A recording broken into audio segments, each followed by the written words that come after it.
pursuit of greatness begins at first light.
Warring's second place at Long Beach allowed him to chip a small amount into Challoner's lead. However, much like the previous two rounds, today's car is considered something of a specialist vehicle. The modifieds are not commonly raced on iRacing and gives those with more experience a chance to shine. Let's see who steps up as we get ready to watch the Majors Musket 250. And you'll see it all live here on the Global SimRacing channel. Hi, I'm Joe Peak, and joining me in the booth tonight is Adam Lindgren and DJ Clark. Behind the scenes is our director, Sean Crackers Ambrose, and he's using cameras provided by Dougie Beard. New Hampshire Motor Speedway is a surprisingly recently built venue in North America. Since there might be viewers who don't know much about it, why don't we head on over to our track guide.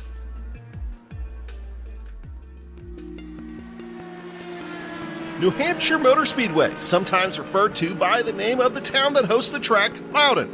It's also usually referred to as a 1 mile oval, but the actual track length is just a few hundredths more than a mile. The facility as we know it today opened in 1990 and a lot goes on here. IndyCar and kart cars were an early fixture here at Loudon, and they were fast on this paperclip style oval. And while this still shows up on many IndyCar league schedules, the real life IndyCar doesn't come around right now, but they always flirt with the idea. NASCAR, though, has given itself a huge presence here. The Cup Series has had some interesting races over the years. The Grand National Series also makes a yearly trip with the Cup Series. The trucks don't run here right now, but they have in the past. Both East and West ARCA Tours make the rounds, and NASCAR's Modified Series featured 3 races at New Hampshire. Even the Canadian NASCAR Series comes across the border to race at the Magic Mile. The track is known for being mostly flat, but since 2002 has featured progressive banking from 2 to 7 degrees. That's led to a little bit of multi-groove racing thanks to the paperclip style and as the track surface ages in the harsh New England winters. Long straightaways mean you have to get on the binders hard, but your lap times are really dependent on when you can get back on the throttle again on corner exit, while keeping that rear end planted. Will magic happen on the Magic Mile today? Stay tuned here on GSRC to find out at New Hampshire Motor Speedway.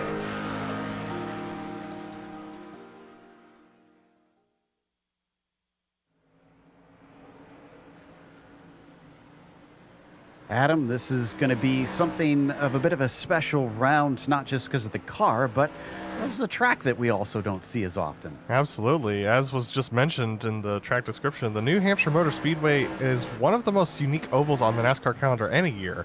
It clocks at just over a mile, and the fascinating circuit features a mixed track surface, but is relatively flat with variable banking in the turns from 2 to 7 degrees at a 12% grade.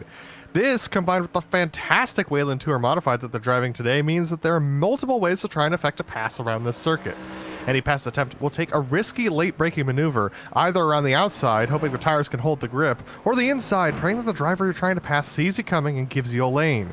These modifieds struggle to develop a pass, so track position will be key tonight, especially during qualifying. They also say they are also very sensitive in the corners, so any contact will likely make the driver ahead lose control, causing a checkup that could stack up the field and cause a caution. So if the driver ahead of you is slowing up, you'd best make the pass, because if you don't, you'll find another driver looking up your inside on the next corner. This may not be Daytona, Talladega, or the trucks, Joe, but with the modifieds, New Hampshire is most definitely a momentum game.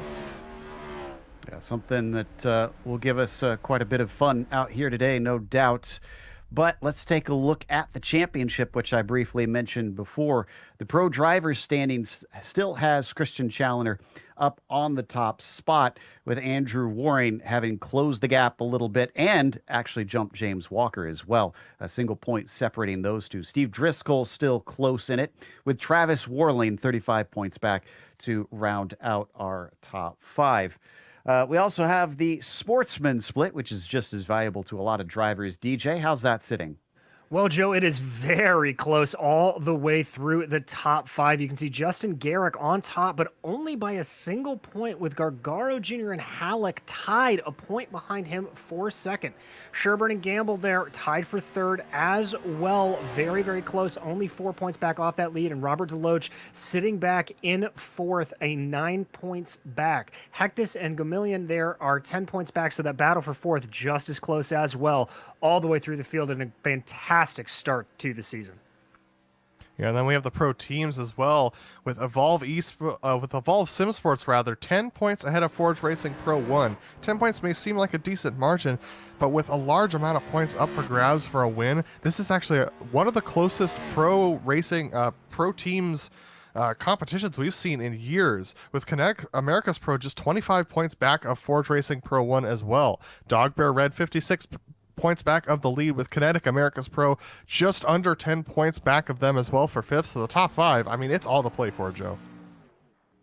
Absolutely. And of course, we have the Legends, which is the drivers that are 55 and over. Brian Barnes is leading that, but very narrowly. Wayne Hutchison giving him quite a chase, only a point back, and then only 9 back to Jimbo Pfeiffer, considering the amount that they get at the top end of the field for these points. This is incredibly narrow.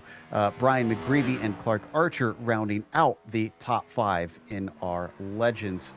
DJ, what about for today's event? Going to be a bit of an interesting format for these cars. It certainly is, Joe, as we've seen in all of our intro roll there. This is the Musket 250, but those 250 miles are going to be actually 2 races combined. As we mentioned as well, we are racing those Whelen Tour Modifieds, those excellent, excellent cars. So what's going to happen here is drivers are out on track right now for a qualifying session. Then we have our first race, which is 125 laps, and then drivers will basically take a minute there, gather their breath up, go in, and then run it all over again. And so you're going to see a lot of varying strategy, a lot of different things that we'll be able to go into, whether we're talking about fuel or tires. You just may see some drivers learning a few things as they go through. We are halfway through qualifying as of right now, open setup as always. And yeah, then we are ready to go. It should be a good event out here today at New Hampshire. And these events for the majors always have a charity that they are raising money for. This time, it is the Best Friends Animal Society, which is a leading national animal welfare organization dedicated to ending the killing of dogs and cats in America's shelters. To help them save them all, Best Friends works with shelters, rescue groups, and members nationwide. For more information, check out bestfriends.org. And this one's definitely close to my heart, as both of my dogs are actually shelter rescues themselves. Definitely encourage people to try and get involved where they can there. Right now, in the qualifying session, Thunhorst is a little bit faster than our driver who was topping the timing sheets in practice, which was Justin Morton. As you see, the number 9, who we have covered racing these modifieds frequently here on the Global Sim Racing channel, DJ. So I have a feeling that Justin will definitely be one to watch out for throughout today's events. Oh, he certainly is. And whether Justin's on dirt in these modifieds or in another short track kind of car, he is always a danger to keep an eye out for. The biggest thing he and all these other drivers are going to have to keep an eye, though, is tire wear, Joe, specifically wear on that right rear tire, trying to keep grip down. That is going to be a massive key into getting through the 125 laps of these individual features. I heard the drivers talking about some of that strategy, which will probably be thrown for a loop when and if we get cautions during these races. They had a number of them, but not too many in the European region a little bit earlier today. So we're not expecting things to be dramatic, but it will definitely play a part in how it all unfolds. This is Jeff Schmeier right now sitting in 19th. And I believe he has already finished his 4 laps here in this qualifying session, which has just wrapped up. So our first race of the evening is just about to be gridded up. Let's see how it all plays out from here as we now head down to the grid for race 1. It will be Matthew Thunhorst who starts it on the pole, with Justin Morton starting in second. Mark Stevenson will be P3, and James Walker starts in 4th. It is Steve Driscoll starting P5. Christian Challoner only down in 6th. He's even admitted himself he seems to lack a little pace today. Travis Warling starts 7th, and Andrew Waring starts in P8. It's Kevin Hill in 9th, and to his outside, it'll be Eric Smith. Then we have Jason Henrique in 11th position with Adam Halleck in 12th. Austin Espy is going to start off 13th today with Zachary Brown alongside him in row 7. Row 8 goes to Brian McGreevy and Justin Kirby for the start of this race, with Samuel Harris and Johnny Nichols in row 9 behind them. Jeff Schmeier only good enough for 19th today, with Lyndon Swaby also pretty far back in 20th position, rounding out the top 20. Starting off in the inside of row 11 is going to be Joshua Chin. Flanking him is Clark Archer. Behind them, it'll be Vincent LaHerbier in 23rd and Ryan Steele in 24th. Brian Barnes is going to line up in that quarter century mark of 25th, followed by Daniel B. Johnson in 26th. Leon Quim will line up to the inside of row 14, and outside of him will be David Hall. Aaron Roofs and Nick Kuhn will make out the end of your top 30. Wayne Hutchison starts 31st with Jason Wallet in 32nd. Then it is Rob Powers starting P33 with Jimbo Pfeiffer in 34th. And the last driver to put a time in is Josh Cully in P35. Callisto and Kinchlow did not manage to get one in, as should have 37 drivers lining up today, I believe.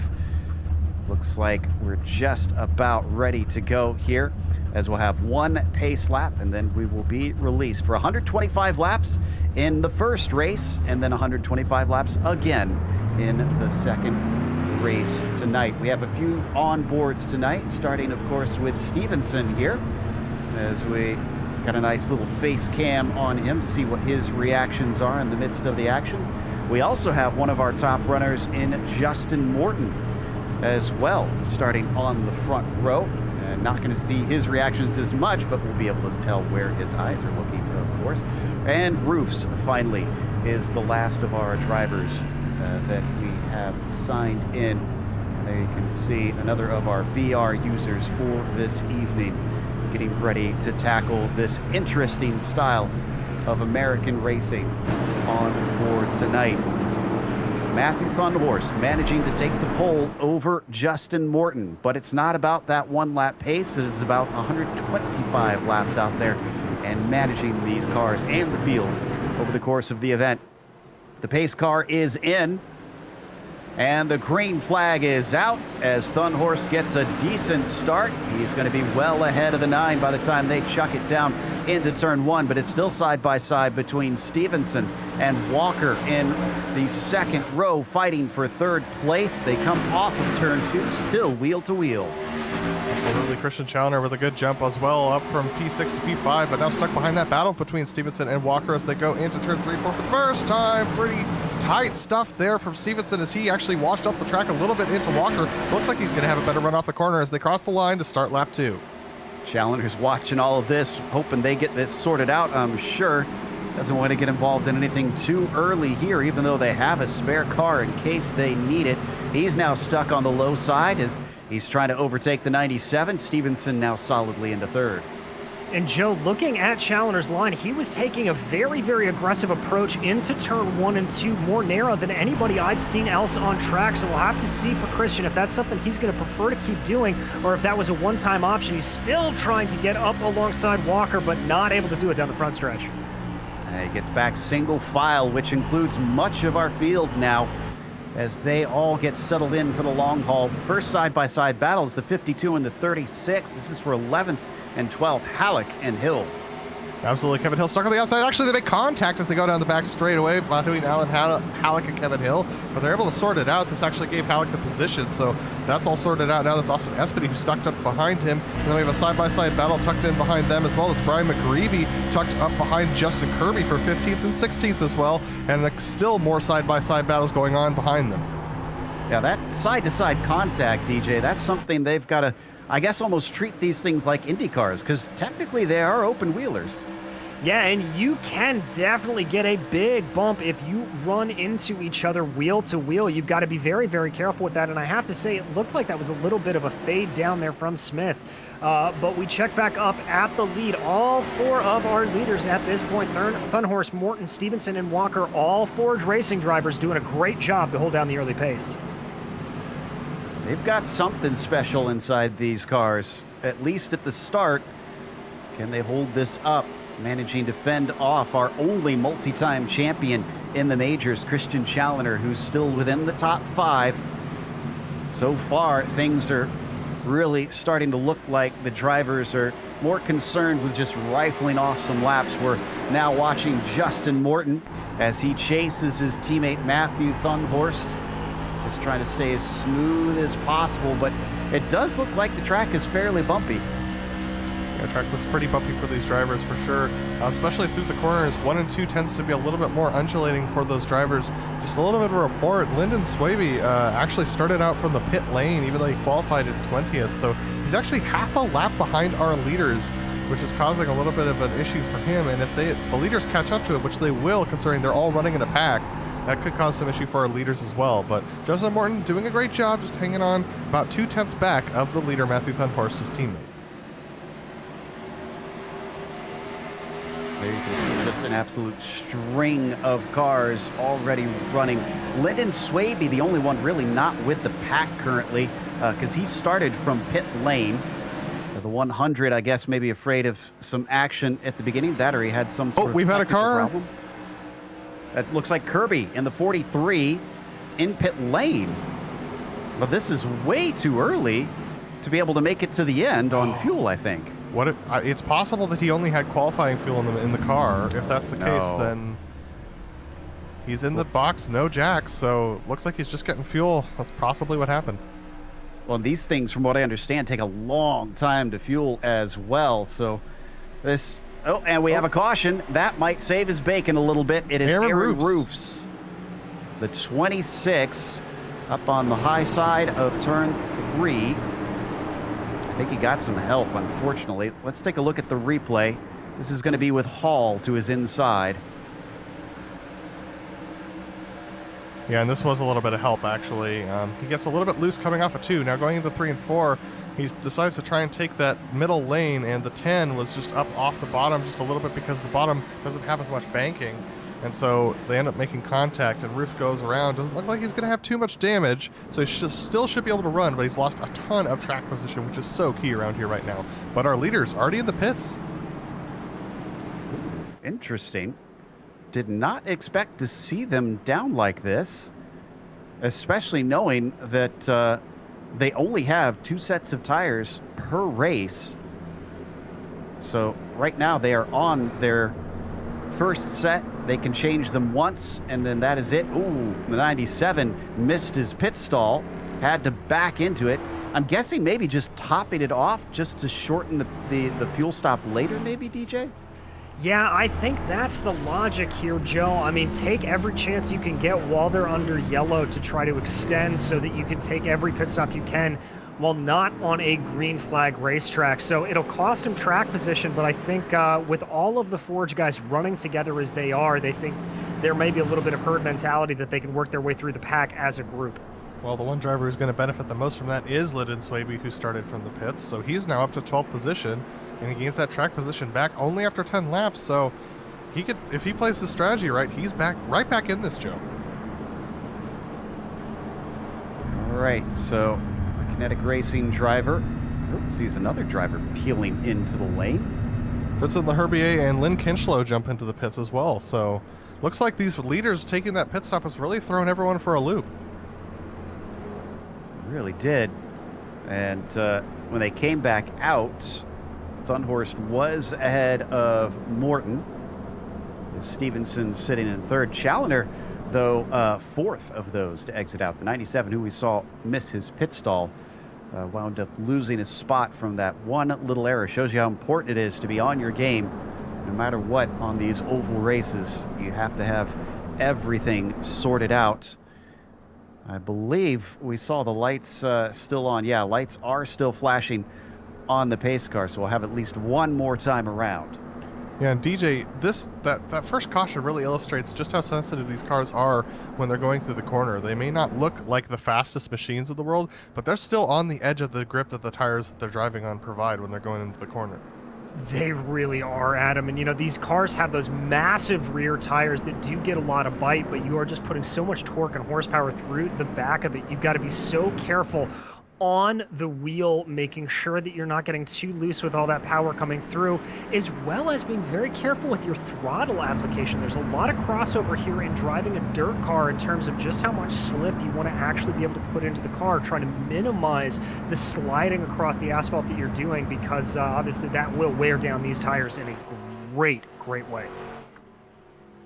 All right, so new starting order up at the front. Driscoll, Waring, Smith, and Halleck, your front two rows. And shouldn't be that much of a difference on the tires. We're on lap 12, although we did understand that there's some form of drop-off in those early few laps, but then they should even out from there after about 15 laps in. Everybody's tires continue to be the same no matter what after those first 15 laps. So if they can fend off some of these drivers behind them, as we go racing one more time, Steve Driscoll is going to lead the way, and he's going to be fully clear by turn one with Andrew Waring slotting in. It's a pretty big mess for about 10th place on back, though. Everyone side by side at that point, and these tires looking a little bit unhappy. Actually, one of the Dogma cars makes it into the outside wall. Everyone's scattering to avoid it. It's going to stay green, but that was real close. I believe that was Wayne Hutchison who made the contact.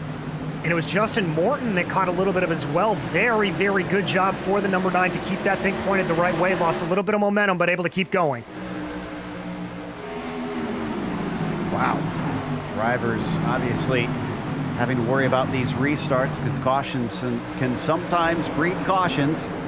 And there is a side-by-side battle for 8th place right now. 9th place, Thunhorst trying to challenge on the likes of the number 3, Clark Archer, and in front of them as well, that's Kevin Hill on the outside of Sam Harris. Very tight racing for these guys in front of the pack. Clark Archer still outside of Matthew Thunhorst, and then Sam Hill and Kevin Harris. It looks like Kevin Hill is going to be able to make that pass. Sam Harris being able to hold on to it there, but still side by side. Clark Archer trying to go around the outside. Looks like the back end trying to come out from under him out there, but he's going to be able to hang on. Matthew Thunhorst, though, is still about a car length ahead. He can't quite slot in front of him, though. He's going to have to dive it deep into this corner in order to stay in front. Can't do so, though, because the bumper of Sam Harris is blocking him. So they come back out of 4 to start lap 16. Thunhorst still ahead of the number 3, but having to hold the low side a little bit.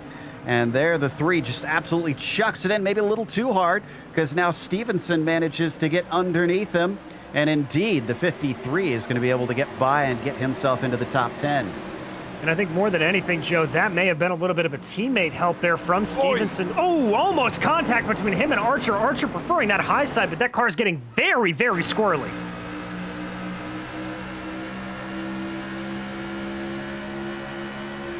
Justin Morton now trying to put pressure on Clark Archer as well. Clark has now finally slotted into that position. He was very uncomfortable on that high side. Trying to make that pass was working for him, but looks like he possibly has hit a little bit of a cliff here. We are on the 17th lap of these fresher tires for these drivers, so we might be seeing the cliff starting to come into effect for Clark Archer. Justin Martin trying to put the pressure on as we ride on board with him and take a look at his headset. You can see the battle in front of him as well between Thunhorse and Harris as he's going to try to duck to the inside of the 3. Morton can't quite get the overlap though. Hangs behind as in front of him his 2 teammates on Forge are continuing to try and demote the 42 of Sam Harris. Pokes his nose out a little bit and gets back in line. 42 hanging tough as they come through 3 and 4. Progressive banking around this place as it's much more shallow down low. That's why we're seeing that 53 have such a hard time making it past, and he gets back in line. Oh, almost gives a shove to Harris there. And I think about mid-corner, he did give a little shove. I saw Harris get a little squirrely there, so definitely a little bit of frustration starting to show its head here as now we continue to watch these early pit stop boys work their way up through the guys who did not take pits. Still have all 37 cars running right now. And we got a little bit of action behind this with the 17 of Wayne Hutchison still dealing with drivers to his inside. Henrique in the 207, and behind him some action between Steele and Warling. Yeah, Ryan Steele now under pressure from Travis Warling because he had to wait up behind Wayne Hutchison, who looks very loose in that dog bear machine. They just having trouble rotating in the center. Well, not rotating, but having trouble keeping that car straight in the center of the corners. Looks like they're burning off a lot of contact actually between Steele and Warling. They're able to hold on to it, but once again, I think I should just keep my mouth shut this race, Joe. Every time I talk, somebody's making contact.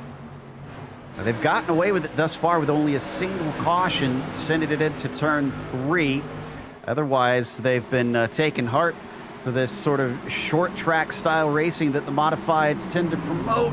And once again, wheel to wheel between Warling and Hutchison. Travis down to the inside, gets a nice shot off the corner, but the pass is not done yet. No, it is not. Warling now is able to pull fully ahead, and it looks like that Hutchinson may lose out a little bit as Josh Chin takes advantage of that situation, pushes himself up forward, and is able to get his car fully ahead of Hutchinson. Very opportunistic heads-up move there for the driver of the number 93. Hutchinson just can't get the power down, Joe. The thing is just so loose in the center of the corner. He's having trouble getting speed off of the exit there. That's why we're seeing the cars seeming to slip by on the bottom side. Those Forge cars much more like attached to the surface of the road, at least at this point in the stint. And speaking of which, Thunhorst is overtaking the 14 of Johnny Nichols. Looks like he's going to be able to get that one done, and he might bring along the 52, who's taken a poke down on the inside of the 14, but can't quite get the overlap that he needs, so they're going to stay right in line with one another.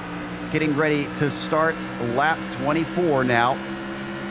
Only about 100 some odd to go from here.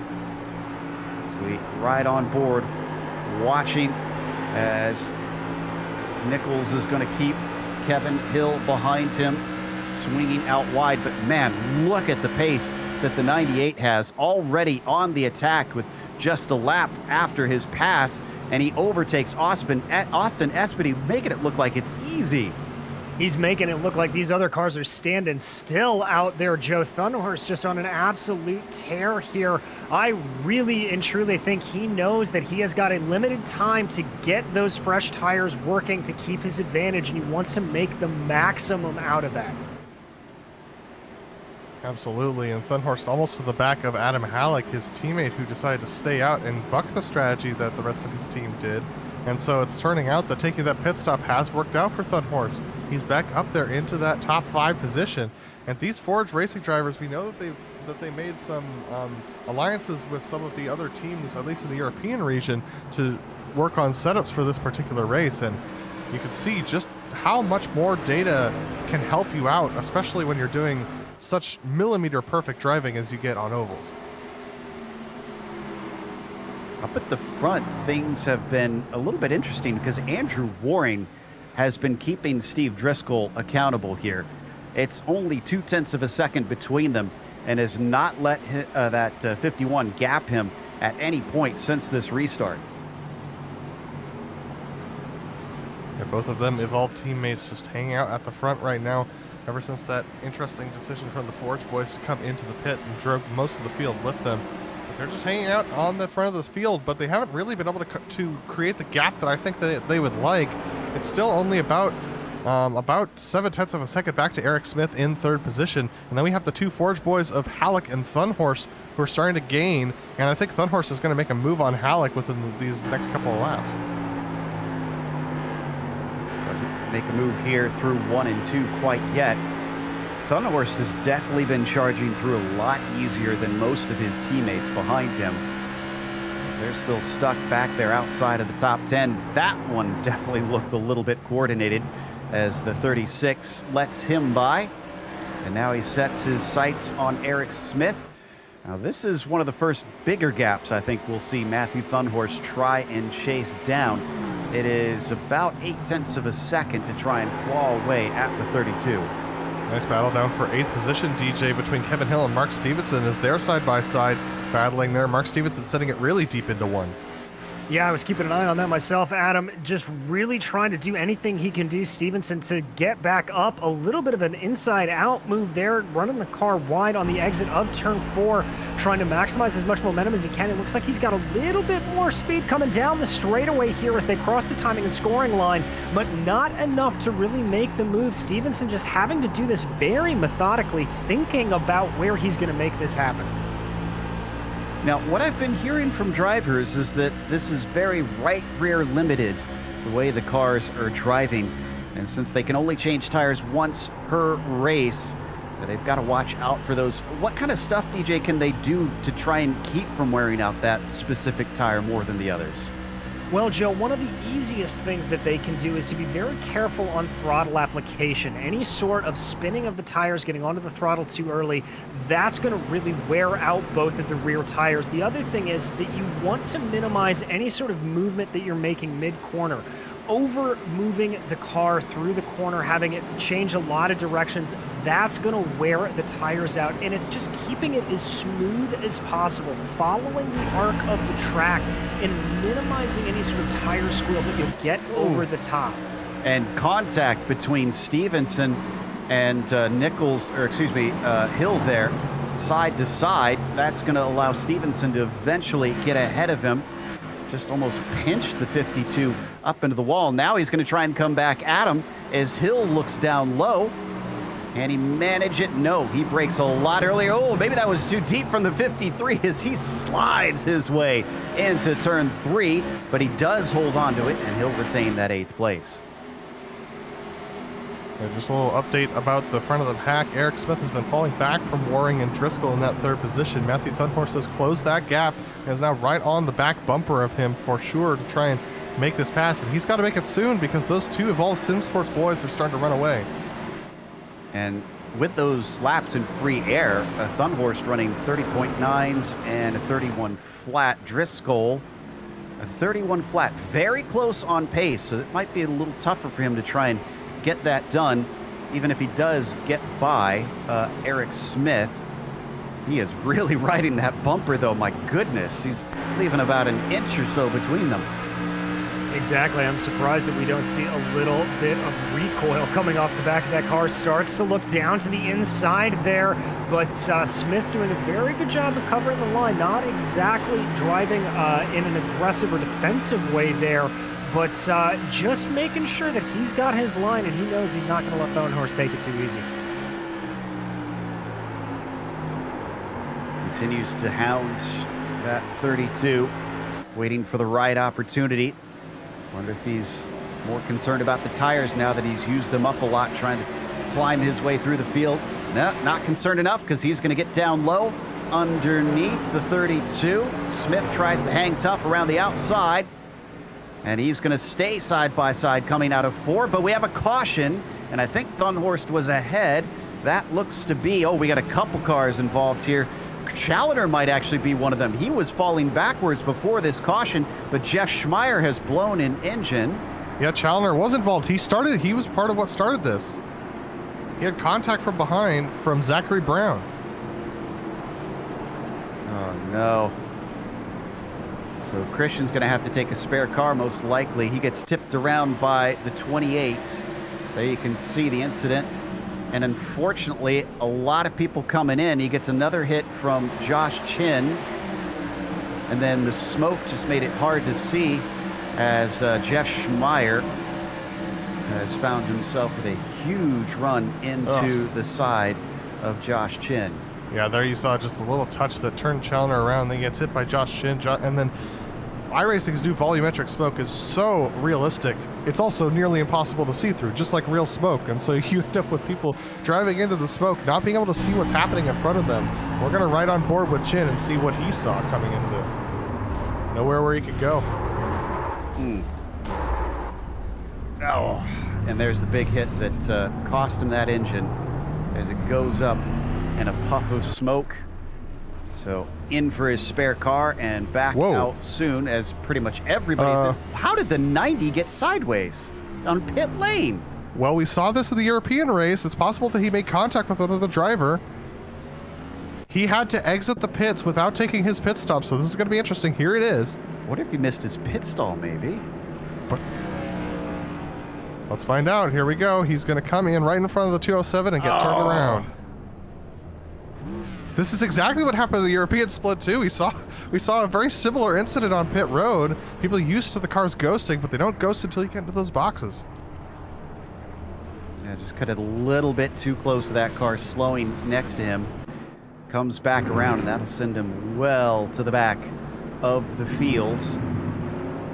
I believe, if I'm seeing correctly, is Jeff Schmeier going to be leading this race, actually? He's scored as the leader now. It looks like it. And Austin Espedy has scored as second behind him. Stevenson in the pits for some reason. So Thunhorst is behind them in third. And Joe, I can report with Stevenson what happened was he came into the box, missed his pit stall in a pretty big way, and then just decided to cut his losses, go back out, and come back in again rather than risk coming a full lap down. So Schmeier has pit twice. This would have been his second pit stop. But I believe he got a speeding penalty of sorts or something on pit road because he's falling to the back of the pack now. Huh. So I'm not entirely sure what happened there, but it does appear that Espedy should be the leader if things are sorting themselves out. They do have a lucky dog in this, so if they find themselves getting a lap down and they're the first car a lap down, they'll get waved by before we go back racing, which seems to be happening now as they come up behind the pace car. And also, am I seeing correctly? DJ, did Morton take tires that time? He did, Joe. Morton took fresh tires, so watch out for that number 9. That could be a bit of a game changer. Wow, this is very early in the race. Yeah, so did most of the Forge guys, Joe, so watch for that to happen. Look for the 40-second pit stops in the window. It's going to be interesting. Well, I guess they're expecting more cautions to be able to preserve those tires a little bit as the green flag comes out and the 7 is away. But Matthew Thunhorst, as he took tires, is this going to help him out with that extra bit of pace? He's going to try and go the long way around. So far, it's looking like it's gripping very good. And indeed, he powerhouses his way through to the lead. Yeah, very interesting restart, Joe. Half of the field is actually half a lap behind this due to some confusion on where people were supposed to be restarting. This battle we see up at the front only represents about half of the story. For about 21st on back, it's just a complete mess about half a lap behind these guys. But right now, Thunhorst out ahead of Austin Espedy, who's on the outside of Morton with those fresh tires. Morton managing to work his way through. Espedy may have had the track position, but it doesn't seem as important as this fresh rubber on the initial stage here. 15 laps is what we're thinking they'll have to really try and make a gap to those behind them, and then they're going to start to be about the same as everybody else around them. Starting lap 42, and the 7 falls off the podium. He gets overtaken by the 51 of Driscoll. Indeed, he does. Driscoll making his way down to the inside, and that's Andrew Waring in the 336. Also having a look. Oh, look how close they get. There may even been a little bit of contact coming out of 2. Warren's got to be careful. Remember, he's second in the championship, and we have a change for the lead as Thunhorst lets Morton by. Well, that's interesting. I think we're going to take a look at this replay, but Justin Morton, you guys have talked about it. He's very proficient in these cars, so it's possible that Thunhorst is thinking to himself, hey, Justin, you've got pace. Why don't you get up there and drag both of us out ahead of these guys? Well, and I may have another theory of that. I just went back and double-checked the pit stop. Thunhorst did not take tires, and Morton did, so this may be a forged tactic to try to get Morton as far out front as he can go on that fresh rubber. All right, so Morton now with clean air in front of him. What kind of laps is he going to be able to run? This time by a 30.5 compared to Thunhorst with a 30.7. Oh, and we've had contact. Austin Espedy is spinning through turns 1 and 2. It's going to bring out possibly bring out a caution. No, it's going to stay green. Whoa! The 7 manages to catch it as he made side-to-side contact with Walker. Let's take a look at the replay. And once again, you're going to see the number 1 of Christian Challoner, our points leader, narrowly escape disaster. Oh! Just snuck by on the bottom. Jumping on board with our championship leader. Here it is from the outside. We're going to see just how close this gets. He doesn't even see the incident happen in front of him until the smoke. Oh, that's as close as it gets. Great stuff from the current champion. As behind him, the Forge guys actually fighting for position. That's Brown and Stevenson, who are side by side for the 8th spot. There you can see it really starting to go. That's the 32 and the 4, Eric Smith, Brian Barnes. Behind them having a nice little scrap as well, but we keep our eyes focused on that little battle. But we've got to go up front. There's a battle for P2. That's Thunhorst being challenged by Driscoll now. Steve poking that 51 down to the inside. Can he get the pass done? Forge guys, after dominating the first few laps of this race, have all been split up, and one of them seems to be struggling slightly here, with Thunhorst potentially losing the wingman spot for his teammate Justin Morton. Still fighting hard, trying not to give Driscoll the advantage as they come off of 2. They're going to stay wheel to wheel as behind them, Warren gives watch. Let's see whether or not Driscoll dives it deep into 3. No, he doesn't. He actually takes it very conservatively into 3. I think he just understands that Thunhorst is struggling to keep the power down off of the corners on the outside. Let's see what he does into 1 and 2. Thunhorst trying to stay strong out there. It looks like he's going to let Driscoll go. So Steve now moves himself into P2 as Justin Morton really using that skill and experience here and the modifieds, having raced in the Bootleg Racing League here on this channel, to stretch himself away. And this is noteworthy because Justin is one of those that has never won a race in the majors. Indeed, he is going to be looking for success here, as this is just the kind of perfect combination that he would love.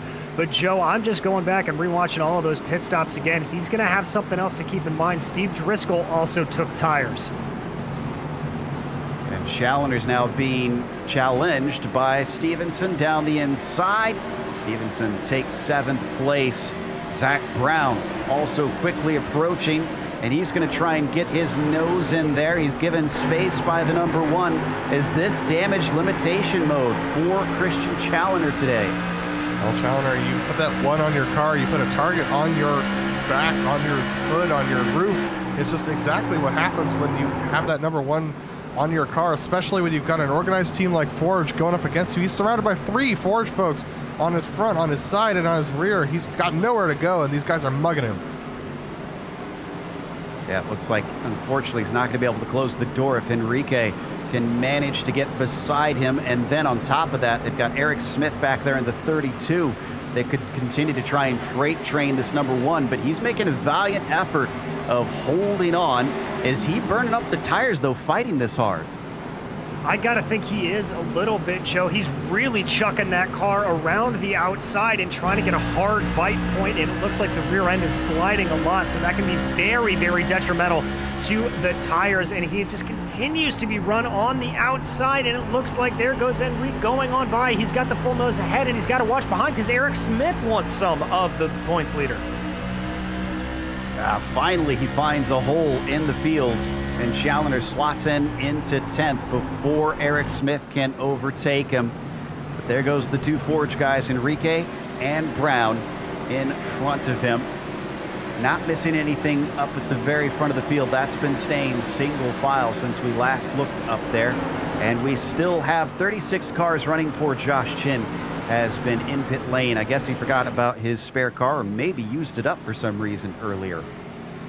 Yeah, there's a nice battle going on for P12 between Sam Harris, Austin Espedy, Brian Barnes, and Ryan Steele. Remember, Austin Espedy is the one who took that spin earlier on. He's trying to get up the inside of Sam Harris, but Sam taking a very late apex approach to the corners, just sweeping it through on that middle lane. Seems to be chopping off at Austin's nose, making it hard for him to get a run off the corner and putting him susceptible to an attack from Brian Barnes. Yeah, this train goes all the way back to 20th. Right here, Sam Harris at the front of it. He's starting to pull away as Austin Espedy has his mirrors clogged with Brian Barnes in that number 4 with Steele behind him, and Kevin Hill as well. Bit of an interesting line there from Harris, really diamonding off the exit, and down to the inside goes Kevin Hill, seeing if he can overtake Steele. He's certainly going to try for it through 3 and 4, but I think there that Steele's just got a little bit more momentum, and indeed he does around that outside. You can see up ahead of him, that is Barnes getting very close to being up in the gray there. He's got to watch that, especially as these tires degrade a little bit more. You get too much of the rear tire into the gray, and that car is going to be like a dirt tracker sliding around. Absolutely, you could see all of that buildup that's on the outside of these turns. It just gets worse and worse as the day goes on. And remember that we do have a second stint that these drivers are going to have to do, another 125 laps. And that top line ain't going to get any cleaner over the course of the day. So you just got to be super careful when you cross that with the left front tire, that it doesn't just wash you up into the gray and you run into the wall. In the background, a little bit of side-by-side we were seeing was Kinchlow, McGreevy, and Roofs is in there as well. Why don't we hop on board, because he's got a great view of this. The 26, one of our on-board drivers today, as he started this one in 29th. He's up 9 spots since then. A VR user on top of that. It's nice and calm and collected from this perspective, as he just continues to rifle them off, seeing if anything's going to unfold with this melee in his windshield. Absolutely, just keeping his eyes out in front of him. Looks like he got a little bit too low through that corner, ends up flipping the apron, not the apron, but the bottom line just a little bit, which pushed him up a little wide. It means he lost a little bit of momentum, but right now I think he's just riding, trying to conserve tires, trying to conserve his stuff, because remember, we are just over, wow, do math, Adam, in your head. We are under halfway, but just barely under halfway in this race, and so he's got a long way to go and a lot of track position to make up. You can see the 44 of Kinchlow pop to the inside of Hall, and I think he's going to have that one, maybe not. Oh, yes, barely, as the 10 almost had himself back alongside the 44 on the exit, but had to give way once they drifted up to the wall. And that drifting starting to really take a toll on these drivers here. Everybody's starting to think about tire life. You know, one of the things we were talking about was the maximum life of the tires was about 75 laps or so, and that they may be able to get a little farther if they tried. Got a battle for 5th. This is between Walker and Quinn. Quinn an open wheeler, typically, but the Indy cars, which is a very different beast to these, but he's faring well with the top 10 currently. They're doing a good job hanging on to the outside. Walker and that Force machine down low. They're going to make a little bit of contact, just a touch of contact before they go into 1 and 2. Nice little, banging up those side skirts that they have going on out there. But these two guys battling very hard and respectfully with each other as they continue to head down towards 3 and 4. Battle carries on. Walker in the 97 that you see on your screen with the blue and white, who we're on board with, being the 25 of Quinn. And once again, just denying that drift up to the high side from Walker. Can't carry the speed quite the same way that Quinn can. Oh, but now he's fully ahead of him, and he's going to drift up high. Quinn has to give up the ghost. And that giving up there a little bit of the checkup may leave him slightly open to attack from Mark Stevenson to the 53 behind. And indeed, here comes Stevenson down the inside of him, trying to make a look there on Liam Quinn. I don't think he's going to have it fully done, but he's certainly announced his intentions. Yeah, great driving between these drivers. Quinn just having to back off a little bit from Walker, loses that momentum, and now gets Stevenson tucked up underneath him for good measure. Quinn getting that left rear tire into, the right rear tire into the gray just a little bit. This is Rob Powers that's now separating them. Another kinetic driver, but Rob up ahead of these guys is not for position. Looking on board as we watch on board with Stevenson trying to get ahead of Liam Quinn, who's going to get boxed out by his own teammate Rob Powers on the exit of the corner. I love being able to see the eyes glance. Look at him actually having to turn his head, try and figure out where those drivers are around him. It's close racing today from what we've seen.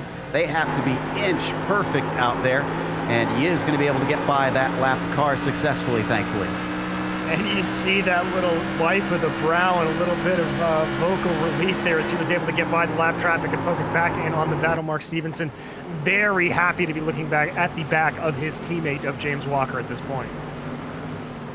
Let's go to the battle for second. Driscoll, who fought his way forward, maybe used up a little bit too much of that rubber because Thunhorst, Waring, and, just those two. I guess that's a lapped car with them. That's Wallet as well in that group. So two drivers.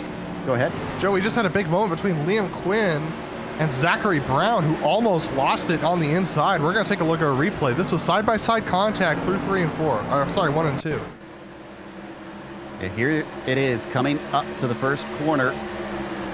Just chuck it in. Yeah, he did. Hashtag send it. Hashtag save it. Hashtag I got it. Fortunately for everyone's able to walk away from that with minimal damage, but Mark's now stuck on the bottom side, and I don't think anyone, Zachary rather, is stuck on the bottom side, and I don't think anyone wants to play with him right now. Understandably so. After that sort of move. Well, we come back to second place, and Thunhorst, oh my goodness, nearly up the tailpipe of that 51. But then starts to lose out on the corner exit. Driscoll looking much stronger there coming off the corner. Yeah, Driscoll's definitely got a good line that's working for him, and he is not letting Justin Morton slip away either. So this battle definitely shaping up into something quite interesting here. All 4 drivers definitely within striking range. Happening about half a second back from Justin Morton. Let's go to 15th, though, as we got a lot of cars, my goodness, all shuffled together, being led by Kevin Hill. Yeah, this battle's been pretty spicy between these guys. We got guys going 3 wide through some of these corners right now, being a little desperate. Oh, man, that was close between Steele and Barnes as they're battling for that 15th position. Kevin Hill able to get out ahead, but Brian Barnes has been setting it deep into these corners. So is Ryan Steele. They're using up all their tires right now, only about halfway through this race. Popsicle Man's not going to be able to enjoy his sweets if he keeps riding that hard. As to his inside, Len Kinchlow is going to try and send this one in. He gets a nose ahead on corner entry. Can the 4 start to fight back? Almost up into the marbles, of which there are a lot out there right now, and he falls away as Hall now gets a chance to be to his inside. And you can see just what coming off of that line there can do. That almost looks like it's something that Barnes is trying to make work there, and I've got to say, Joe, it is not working for him. He has lost a handful of positions in just as many laps. Back up at the very front, what happened to the number 9's pace? And this is especially baffling since Justin Morton is used to running plenty long of races without even being able to change tires, but it almost looks like he pushed a little too hard and now is paying the price.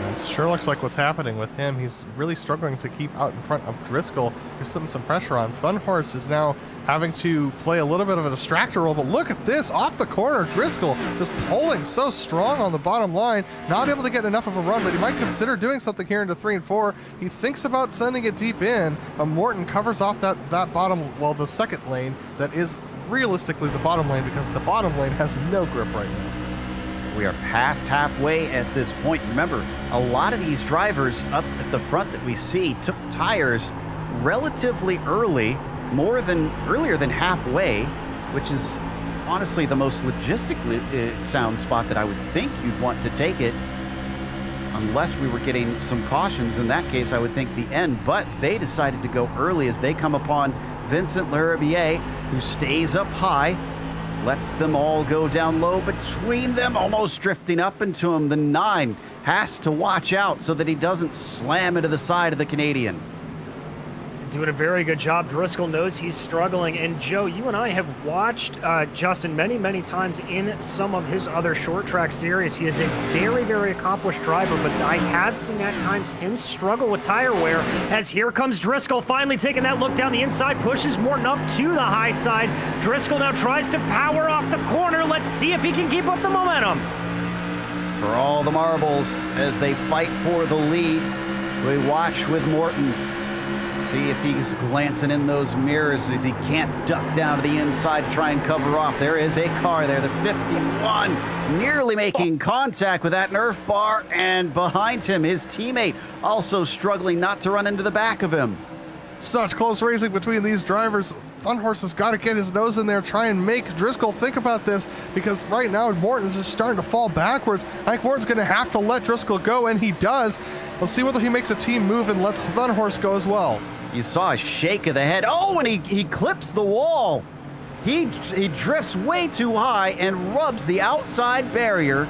This falls down to 4th place for the number 9 as Andrew Waring now gets onto the podium. And Joe, Andrew Waring, another one of those drivers that took tires. So I think out of this group up front, I've got to say, Matthew Thunhorse is the one that looks the best, but that is an absolutely heartbreaking series of corners for your leader for a good chunk of this race, Justin Morton. He is now even falling back from Waring, already a 0.2 of a second gap. Well, what a development here late in the race now. As we head down to 13th, Austin Espedy, who is trying to hold off Kevin Hill to his inside, and that's Ryan Steele behind. Oh, Steele's going to get tipped around. The 44 hit him, and he'll catch it before they run into the wall. But Ryan Steele, unfortunately, only able to come to a halt facing the wrong way at the bottom of the track. Yeah, this just was the accordion effect that comes with trying to battle through the center of the corner. Everyone trying to maintain speed, maintain pace.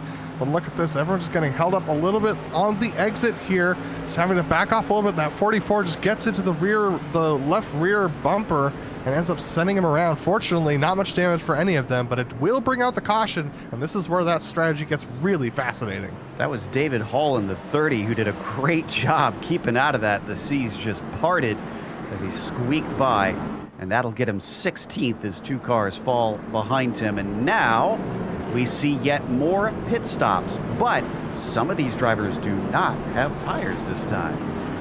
Indeed, but Joe, crucially, this will get everybody to the end of the race on fuel, so they do not have to worry about yellow flag stops. Now, as I said, this is going to shuffle things up a little bit. Driscoll, Morton, and Waring all should be out of here faster as they don't have to take tires. You see all the Forge drivers up at the front. And, well, I thought they had already taken tires, had they not?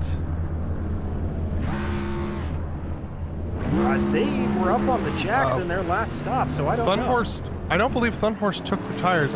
We didn't. The 9 of Justin Morton we saw in that particular stop did not take tires, but Thunhorse in the 98 did. And it was just right sides. Ah, that's a good point, that they don't necessarily have to take all 4, and you can take 2 right sides twice, essentially. So maybe that's what we had not noticed before. And that seems like a good strategy to me. I mean, do the insides get used up much? Do you guys know? Not nearly as much as those outside tires do. Yes, you do need a little bit of grip to be able to get the car pointed into the apex at the entry, but it is far more crucial to have fresh, better rubber on that right rear tire. That is the most crucial part. So if you're able to do a double right side tire change, that's the way to go. Well, we've had Morton up at the front. I think we've had Stevenson leading at one time as well. Those are two of our onboards. Our third one, Roofs, is now our leader.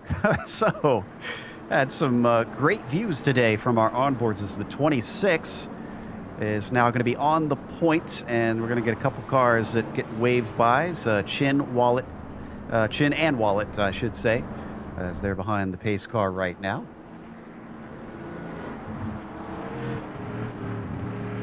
I think we're going to get double file this time by.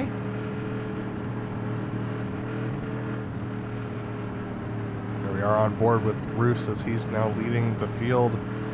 It's just awesome to see different strategies. I mean, Roofs has not had the greatest day ever, but he's now about to lead this restart with less than half the race to go. So a great opportunity for him to stay out and take that track position rather than jump into the pits. But we'll see how he's going to do with that Forge Racing team tucked in behind him.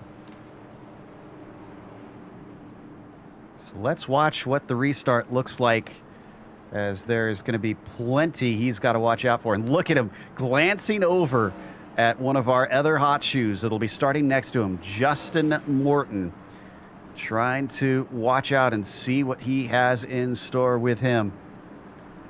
Maybe he's trying to keep right beside him, doesn't want Morton to get a good view of things on the restart. Always harder for that outside car to figure out when the jump happens without a good visual.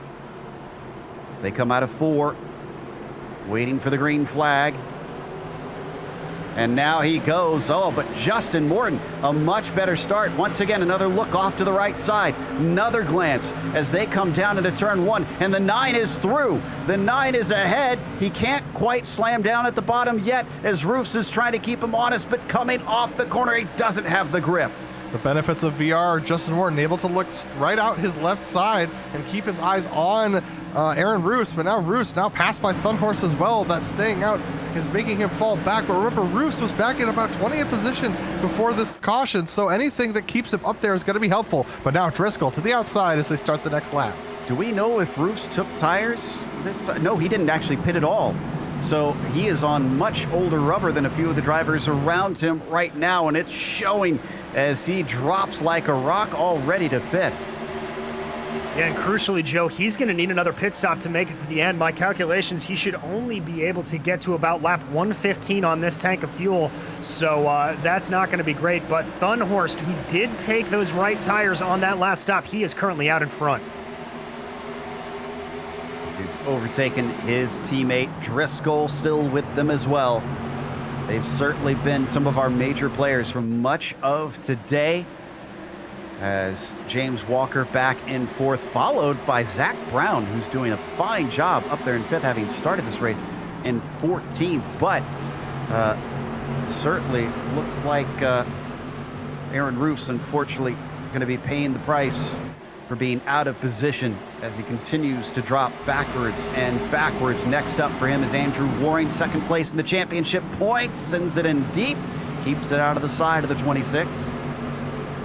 Aaron just continuing to fall back on that outside, but man, is it a gaggle behind them. You can see it just there in the background, almost 3 wide as they go down the front straightaway as well. Aaron just being trapped out there on the outside as all the cars behind him try and battle to get that track position and stay up there. We see him on board and looks like he's struggling with that car right now to keep it in position. Looks to the inside, just one more glance to try and make sure that he is in a good position to take the corner with the 10 underneath him of David Hall. But now he's going to try and duck it down to the inside and get back into position to stay ahead of the guys behind him.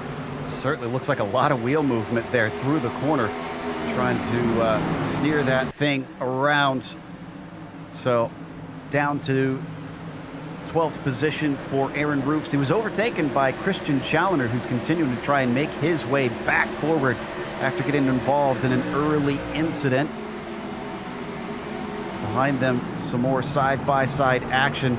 Oh, and contact there between the 25 and the 68s. And that's going to cause a little bit of a accordion effect as the 32, the 42, and the 4 all stack up behind him as well as they all go screaming by. This is very intense stuff. The 32 of Eric Smith having to stack up just a little bit, and even more contact between Austin Espedy and Brian McGreevy in the 68 and the 7 as they are running side by side. Man, Austin Espy's just been a little bit of a punching bag today. Oh, no. He's going to get sent around. And everybody tries to avoid, but the 17's going to get a piece of him. I thought I saw somebody else as well. Oh, no. They got up into the marbles, Joe. They couldn't get slowed down up there on the outside of the corner. That was Johnson and Hill, Daniel Johnson and Kevin Hill, who also found themselves involved. And I see Johnny Nichols turned around, unfortunately. Oh, the 3 of Clark Archer. That was definitely a fast car earlier today. Wayne Hutchison turned around. Jeff Schmeier, unfortunately, gets caught up in it. Here's the incident. Looks like the 7 just trying to come down just a little bit there. Ends up getting into the right rear of the 32 below him, and then ends up turning around. And everyone else just trying to avoid the wreck. Gets up into the marbles on the outside of the corner and cannot get the car slowed down at all. Just an absolute calamity on that top side, getting a lot of good drivers taken out. There we can see again from the overhead view, just a little bit of a hip check to the outside. Everybody trying to come to a stop, and the combination of that smoke and marbles, like you said, Adam, nowhere to go and no way to slow down. Some interesting dynamics to this race. We started out with a couple cautions, and then we had a long green flag run. And now we're getting ever more cautions here towards the end of the first race of the day. Do you think these guys are starting to feel a little bit of the pressure, maybe making a few more risky moves here? I mean, that's what I would expect. I'd also expect a little bit of fatigue to be setting in. I mean, like I said, we're only just past halfway in this first race. They've got another race like this to go. One thing that these drivers have to be thinking of, as we see Rob Powers taking his lucky dog lap to get back around to, I believe, onto the lead lap. Yes, he'll be back on the lead lap after this. One thing these drivers have to be thinking about, especially from, about 20th on forward. Right now, Christian Challoner sits in 10th position, and he is in the reverse grid pole position for the second race, which means that he would start on pole for the second race. Now, granted, him being up towards the front didn't really help him at the beginning of this race, but any sort of position like that is going to be able to help, and especially around here with track position. Well, we've got the caution. I want to remind you of our charity, that if you've got a chance, the link is in the description below to go check out the Best Friends Animal Society. They are a leading national animal welfare organization dedicated to ending the killing of dogs and cats in America's shelters. To help save them all, Best Friends networks with shelters, rescue groups, and members nationwide. For more information, check out bestfriends.org. So Matthew Thunhorst on the top spot for this restart, tied for third in the all-times wins list with Cameron Dance and Marco Mogren, neither of which are in this region's race tonight. So he's looking to try and get himself into third, solidly ahead of those two. As they come around 3 and 4. We've got the restart coming your way here pretty soon, as they're going to go double file this time by. Should see the green flag next time around. Interesting to note, another stat that I noticed as I was getting ready for tonight's race. Challoner on 2 wins so far this season out of the 3 completed races. He holds not only the record of most wins overall of anybody in the majors, but the most wins in a season with 11. And he's improved every season that he's taken part in the majors, getting more wins progressively each time. So to do that, he's got to up that record this time. But right now, it's not looking like he's going to be able to take win number 3 this season, the way this race is going, unfortunately.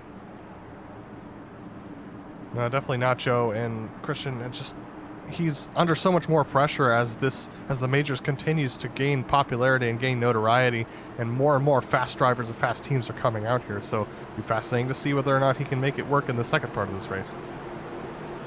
There goes the pace car, and the green flag is out. It's a good start for Thunhorst as Morton immediately slots into line behind him, but a battle for third between the 97 and the 51.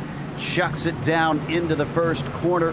Walker in that 97 drifting backwards, and Steve Driscoll gets a great shot down the backstretch. 51 a little rude there, pushing the 97 out into the marbles, but you gotta do what you gotta do to make those positions. But don't think for 1 second that James is not gonna remember that. He might pull the same move on Driscoll if Driscoll gets held up by Morton for much longer.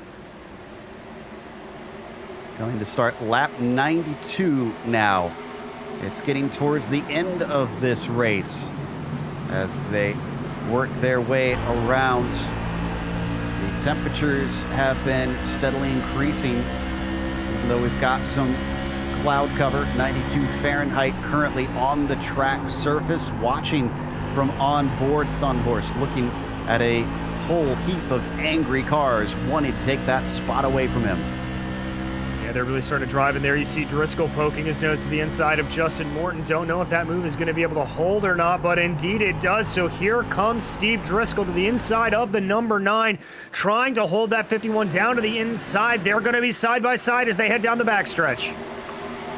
Driscoll's got what is looked to be the desired line, at least at this stage of the race. At times the high side seems to work better, but a lot of passes down low have worked out well as well. This time, not going to lead to the line of the 9, defending decently from that middle line. As Thunhorst watches in his mirrors, his teammate trying to hold off the Evolve SimSports 51 car, still not able to complete the pass. 5 Forge drivers versus 1 Evolve driver, and that Evolve driver is putting in a clinic right now, trying to make Justin Morton fall back. But he's got so much pressure on him. His next Evolve SimSports teammate is Andrew Waring in the 7th position, who's just recently battling with Lynn Kinchlow, but is now free and clear to try and get up there and battle with the Forge boys. Look at this, Justin Morton and Steve Driscoll still side by side as they exit 1 and 2 for another time. Taking little glances to the inside off the exits of the corners. Now he can definitely see that 51 with him mostly in front of him. Even by the time they enter into turn 3, still wheel mostly smooth. Little bit of a bobble there mid-corner. Doesn't allow him to drift up in front of him. Still holds that overlap as they cross the line. He hasn't been in P2 the last couple times as they cross that timing beam, but he's still making sure that that 51 has got to use up as much as possible and finally gets it done. And there you go. Good things come to those who wait, and Steve Driscoll just had to hold it on in there. Justin Morton there taking a very, very high line. I think potentially letting his teammate Mark Stevenson by, seeing if Stevenson can have a crack at it as well. So there we see an early leader starting to fall back a little bit in Justin Morton. That's Walker, actually, that first went by in the 97. And now Stevenson gets underneath them. They've also got Zach Brown back there. Watch out for Andrew Waring in that 36, the Evolve SimSports driver, trying to get to his teammate, see if he could help his buddy out with the sea of Forge cars all around him. Nice little block there from Zachary Brown to try and keep Waring behind, but Waring just said, okay, well, I'll just go to the high side then, make that pass work. He backs off just a little bit early trying to do the over-under on Brown, but Brown's able to park it right on that apex there. Morton able to stay ahead of these guys right now. But look at this. So once again, staying to the low side is Zachary Brown. Andrew Waring's going to try and take it even lower. He's going to dive it in on lane 1. Brown puts the block on him. Ooh, things getting defensive there for the 28. Not letting Andrew Waring get the line that he wants out of this. Again, just a little bit off the walls. The 28 then drifts back into the racing line. Deep into the corner for Andrew Waring. Almost gives a hello to the 28. Yeah, I'm surprised we haven't seen a little bit of running. Good run off the line there, though, for Andrew Waring. He's able to start to pull up alongside there. Let's see what that 336 can do. They almost come together at mid-corner, and they're even closer on corner exit. Oh, a little bit of a check up there from Waring. That gets him into the marbles, and there is an apology over the radio from Zach Brown for that one. I think they're just starting to run out of tires to fight this hard. Yeah, Brown doing exactly what he needs to do to be the rear gunner for his team, but he better be careful because Driscoll's now challenging Thunhorst for the lead of this race. Thunhorst under some pressure from Driscoll, who's been able to gap Walker and Stevenson now. So this is not over. Evolve might come away with the win of this first heat. If Driscoll wins this, then he'll join those tied for third on the all-times win list as he sits with 5. So as they come through turns 1 and 2. Thunderhorse a little loose on the exit there, DJ. Yeah, indeed, a very big bobble for Thunderhorse, and that's really going to open up the door to Steve Driscoll. Dives it down the inside, taking that middle lane away from the 98. Driscoll starting to put the power on. Both cars trying to get the power off of the corner. They're going to be in a drag race as they cross the start-finish line. Driscoll had to fight just the same way with Morton before. Now he's doing it with Thunderhorst. What did he learn from last time? Can he make it work quicker? Or is it going to take just as long? Oh, can't find the grip. He loses some momentum coming off of 2. And we got a caution, so we're not going to see this one finish out. Who caused this one? Looks like it's Brian McGreevy. Brian McGreevy off of Clark Archer, I believe, as they're going into 1 and 2. In fact, this almost could have gone without the caution. Archer's going to get into the back of him. Oh, just barely, though. You're going to see it here. Here they come down the front straightaway. And Brian McGreevy is able to get ahead of Clark Archer. He's going to dock it down to the inside, and then you're going to see Clark just approach right to his rear bumper, get him a little bit loose, and then send him around. Some contact. Hopefully that didn't damage the suspension. Watch from on board. Here's the helmet cam. See what the hands do. Feels it? Just locks it down. He didn't even steer into it. He just let it happen. And it all worked out at the end. So McGreevy winds up 25th because of that little incident. He did lose a couple spots in it. Now we're really getting down to it, as the restart should be coming shortly. But who has what left underneath him? Driscoll finds himself restarted in second because Thunderhorst was saved by the bell. They were side by side when that yellow was thrown, and he was halfway up the number 98 there when the yellow came out. Yeah, Joe, and just as the yellow came out, we heard Steve Driscoll come over the All Teams radio and tell Matthew Thunderhorst, that was just a heck of a fun battle to enjoy. So I think both drivers very much enjoying this side-by-side battle. And the one thing that I want to say about this is we really haven't seen Steve Driscoll be able to start on the front row, to my knowledge. So this could be an interesting dynamic to see play out. Yeah, keeping our eyes on that biggest mover list, we got Lynn Kinchlow from pretty much last on the grid to 8th position.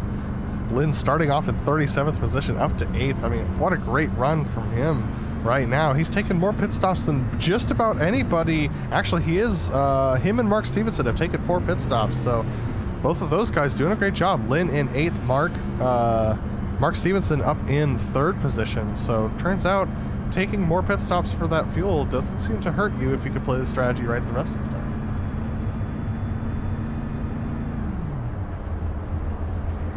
Lights are still on the pace car right now. We're down to 31 drivers left on the lead lap. Jim will fight for the last of those. But interestingly, we still have 36 runners. Jeff Schmeier has been sitting in the pit lane trying to take some repairs, and that's been going on for nearly 11 minutes, so not sure if he'll be able to get back out. He is 17 laps down and currently scored last of everybody out there, unfortunately, and looks like we'll get the one to go this time by, as they're already getting lined up and ready to go double file. Yep, and as you said earlier, Adam, we are coming down into a race. This is going to be a 20-lap shootout, and at this point, I think worrying about your tires, it is just run what you brung. Everybody's going to be pushing as hard as they can here at the front, and do not be surprised if one of these 5 Forge drivers up front maybe tries to block up Driscoll a little bit. They are thinking about the team game as we get into the later stages. What a changing of the guard it's been as well in terms of teams. Kinetic and Alliance have been front runners for a lot of the time, and of course we saw Unorthodox becoming a very strong force, but today Forge and Evolve have really been the ones to beat, and they make up the majority of our top 6 out there. Here we go. The pace car ducks away, and the 98 has control. Ooh, very good jump. That team must have been in communication because the 51 is the only one that seemed to miss the memo. Yeah, this restart definitely feels different. Everyone very aggressive. We have a 3-wide battle behind them. It's going to cause even more contact. That is Lynn Kinchlow, who ended up on the high side. The 10 of David Hall able to save it as well as he had some contact. Fortunately, everyone's still going straight, and now we have a battle for second between Driscoll and Stevenson. Woo, you were right. It did feel different that time through. Driscoll does not want to let the 98 get away. He only has so many laps to try and take this P1 off of the number 98, but behind him, Stevenson down low, trying to make sure that it's as hard as possible to try and make those inroads.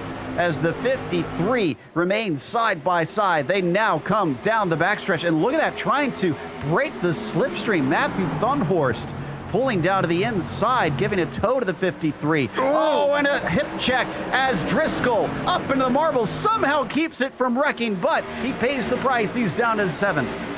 Oh, absolute heartbreak there for Steve Driscoll. Just that little bit of the hip check costing him about 5 positions. He now runs in 7th place.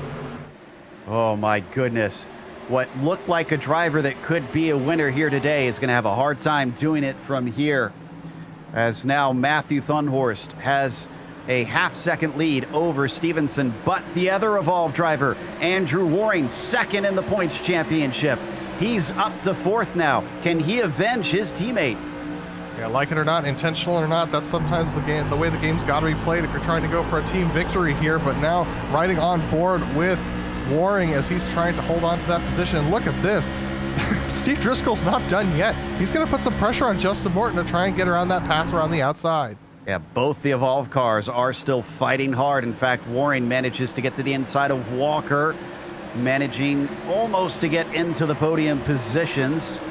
They're still side by side as they come down the front stretch, along with the 51 still fighting hard, and he gets into 6th, so that one is sealed, and so is 3rd for the 336. Waring just completely working hard. Look at this, Zachary Brown doing a nice job of blocking up Driscoll. Driscoll's going to be a real unhappy camper. He's got to be careful, Brown does, because I don't think Driscoll's going to stand for that kind of maneuver much longer. It's 0.7 of a second up to Thunhorst for Andrew Waring. 0.2 of a second up to Stevenson in front of him. Side by side continues with Driscoll fighting with Brown. The 28 up on the high side. Driscoll looking for P5 now. That little shove that he experienced does not seem to have dissuaded him or slowed him down at all. Not at all. He is just as scrappy, drifting up a little bit in the mid-corner, trying to show a little bit of an elbow to Zachary Brown. He's got a nose ahead off of the corner right now, but they're still going to be diving in relatively side-by-side. Driscoll again just trying to use that middle low line to get as far ahead as he can. If he can keep the momentum up at the exit of the corner, he may have it here. It's not quite done. Yeah, there goes Andrew Waring. He took a look at Stevenson, actually setting him a little bit of a shove in the middle of the corner. They're almost going to go side by side as they exit 3 and 4. And behind them, Zachary Brown is sent into the wall by Driscoll. And we're going to have a caution from that. Oh, and a few drivers getting a piece of it. Ryan Steele, one of them. I think everybody else managed to get through. So let's take a look at the replay. I mean, how hard they were fighting, this almost seems inevitable at some point. This definitely didn't look intentional from Driscoll, but this was definitely close racing with Zachary Brown, who's been doing some of those block maneuvers that we've seen earlier in the race. But here the 51 goes down into the corner. This ends up drifting up a little bit on the exit. He's been a little loose the last couple laps, and that's exactly what happens. This gets a little bit off the corner apex and then sends the 28 into the wall, and with those tires on the outside of the frame, ends up catching the wall and sending him upside down. Morton had to suddenly make a very fast move, which is hard to do in these heavy cars. You can see Driscoll just lose the car just a little bit there, and Morton going underneath the flipping car of the 28. Justin Morton thanking his lucky stars on that, and I believe out of that as well, I think our high riser Kinchlow may have had to check up a little bit, but able to avoid as well. Came very, very close to the car coming down the track, very close to the inside pit lane. here's what that does to the complexion of our leaders. Thunhorse still leads. Stevenson now in second ahead of Waring, who was not able to complete that pass. James Walker is behind them in fourth. Driscoll still running in P5, but he still has more of those Forge cars behind him. Morton and Henrique are still watching and sandwiching these Evolve SimSport machines. Just an absolutely amazing battle between two powerhouse teams, and you can tell both teams really want this win.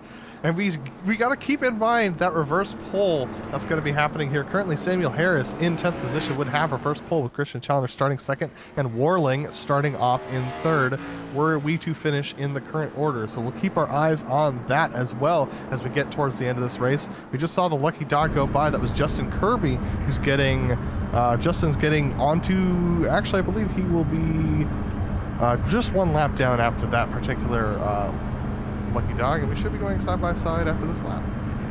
Also to keep in mind, we do not have a green-white checkers for today's race, so they're not going to go into overtime. If they get a caution with 4 laps to go, then that is race over. Positions are frozen, and it finishes how it finishes.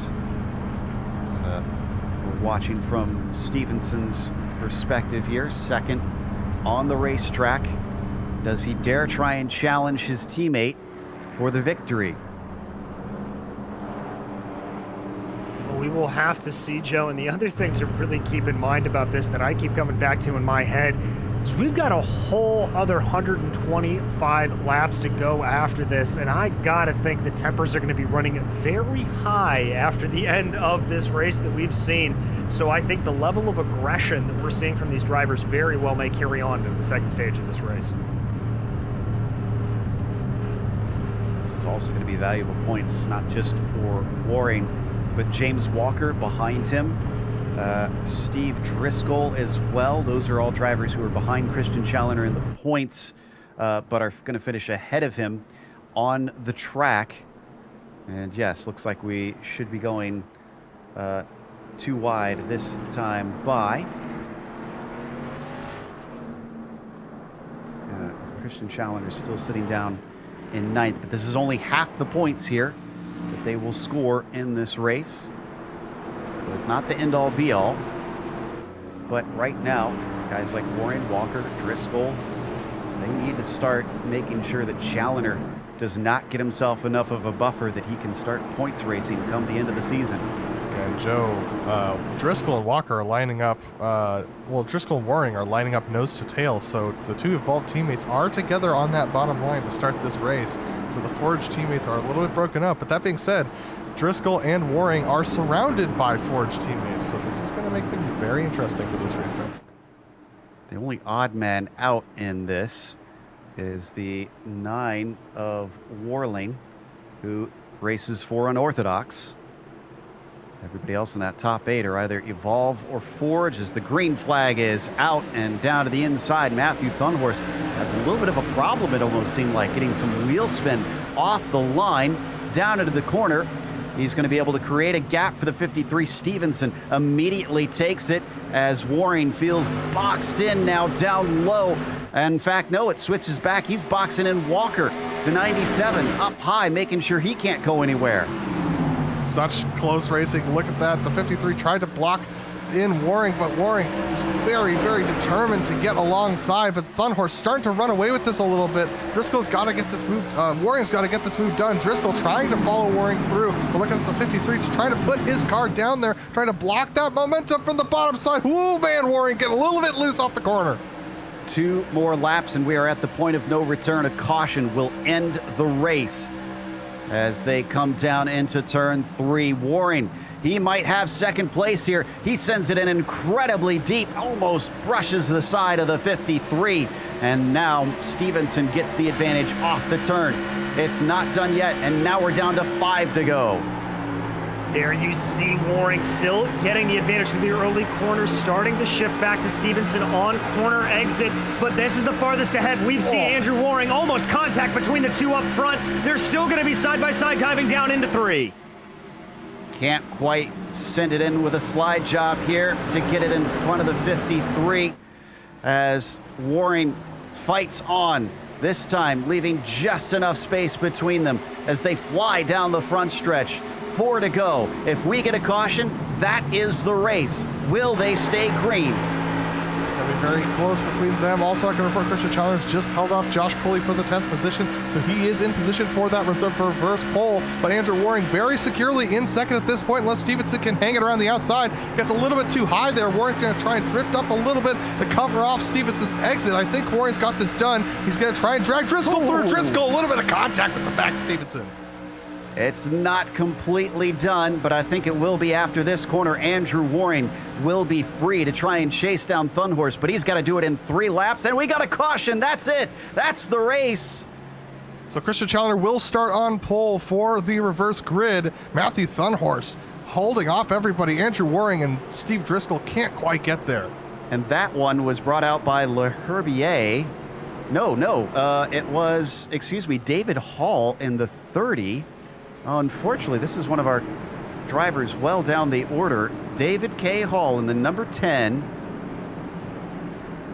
who finds himself, unfortunately, tipped, and then everybody else had to take evasive action. Yeah, just unceremoniously sent into the corner by some of the further back cars in the 10, able to hang on to it just barely, but everyone has to check up, and there's a couple more wreck ahead of him. But man, what an interesting end to this particular stint. It's a bit disappointing. It wasn't even a full-on wreck that unfortunately brought out the yellow. We're going to get the white flag this time by, and Matthew Thunhorst is going to find himself now with 7 wins and 3rd on the all-time win list with this victory.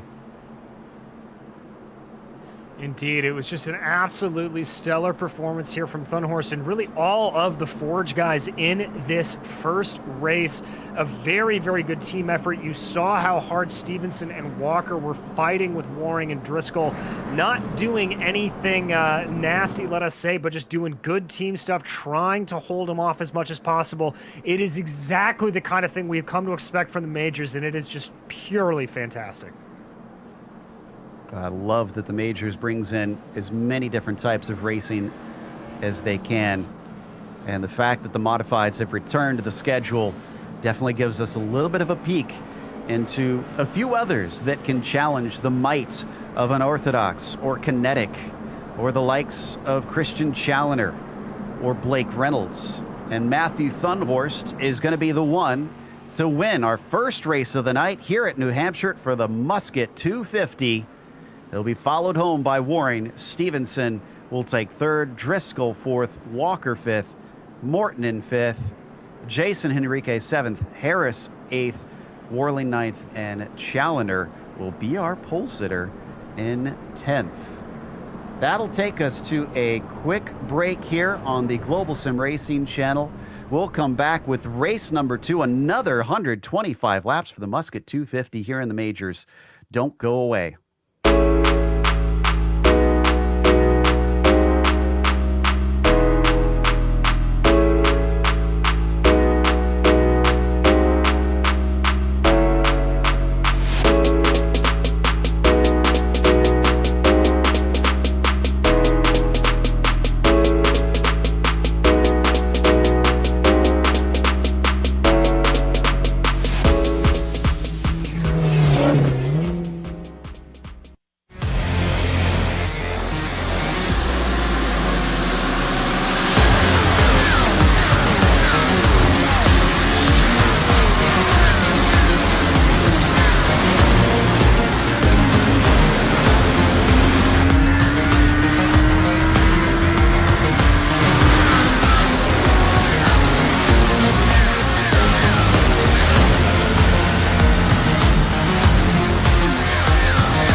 Welcome back to New Hampshire Motor Speedway. The Majors Musket 250 has just seen the first race of the evening finish, and we had Matthew Thunhorst take that victory.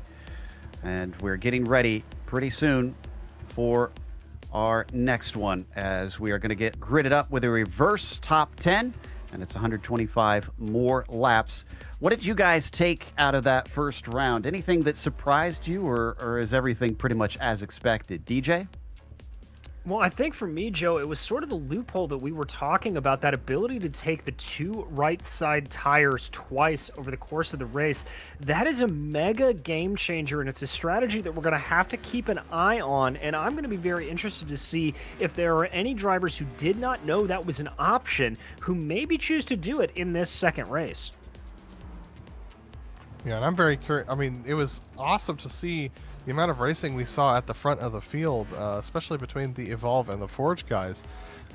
We know how hard it is to really do a lot of racing around this particular track with this car, to do it side by side and to be able to do it cleanly. I mean, a lot of drivers were very concerned, they were very concerned, to be honest, about how clean the racing was going to be, and we have not seen many concerns about that tonight. The drivers have been very respectful of one another, but still able to battle very hard.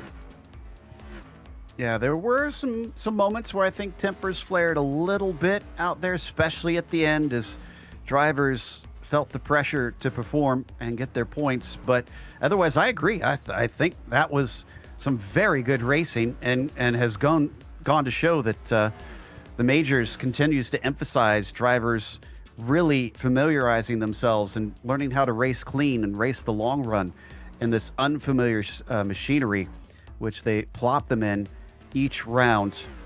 We're going to be going through our grid in just a moment as the last few seconds start to tick down in our warm-up session between drivers, just doing a little bit of tweaks here and there. Not everybody getting out on the grid, as they don't necessarily need to in this warm-up.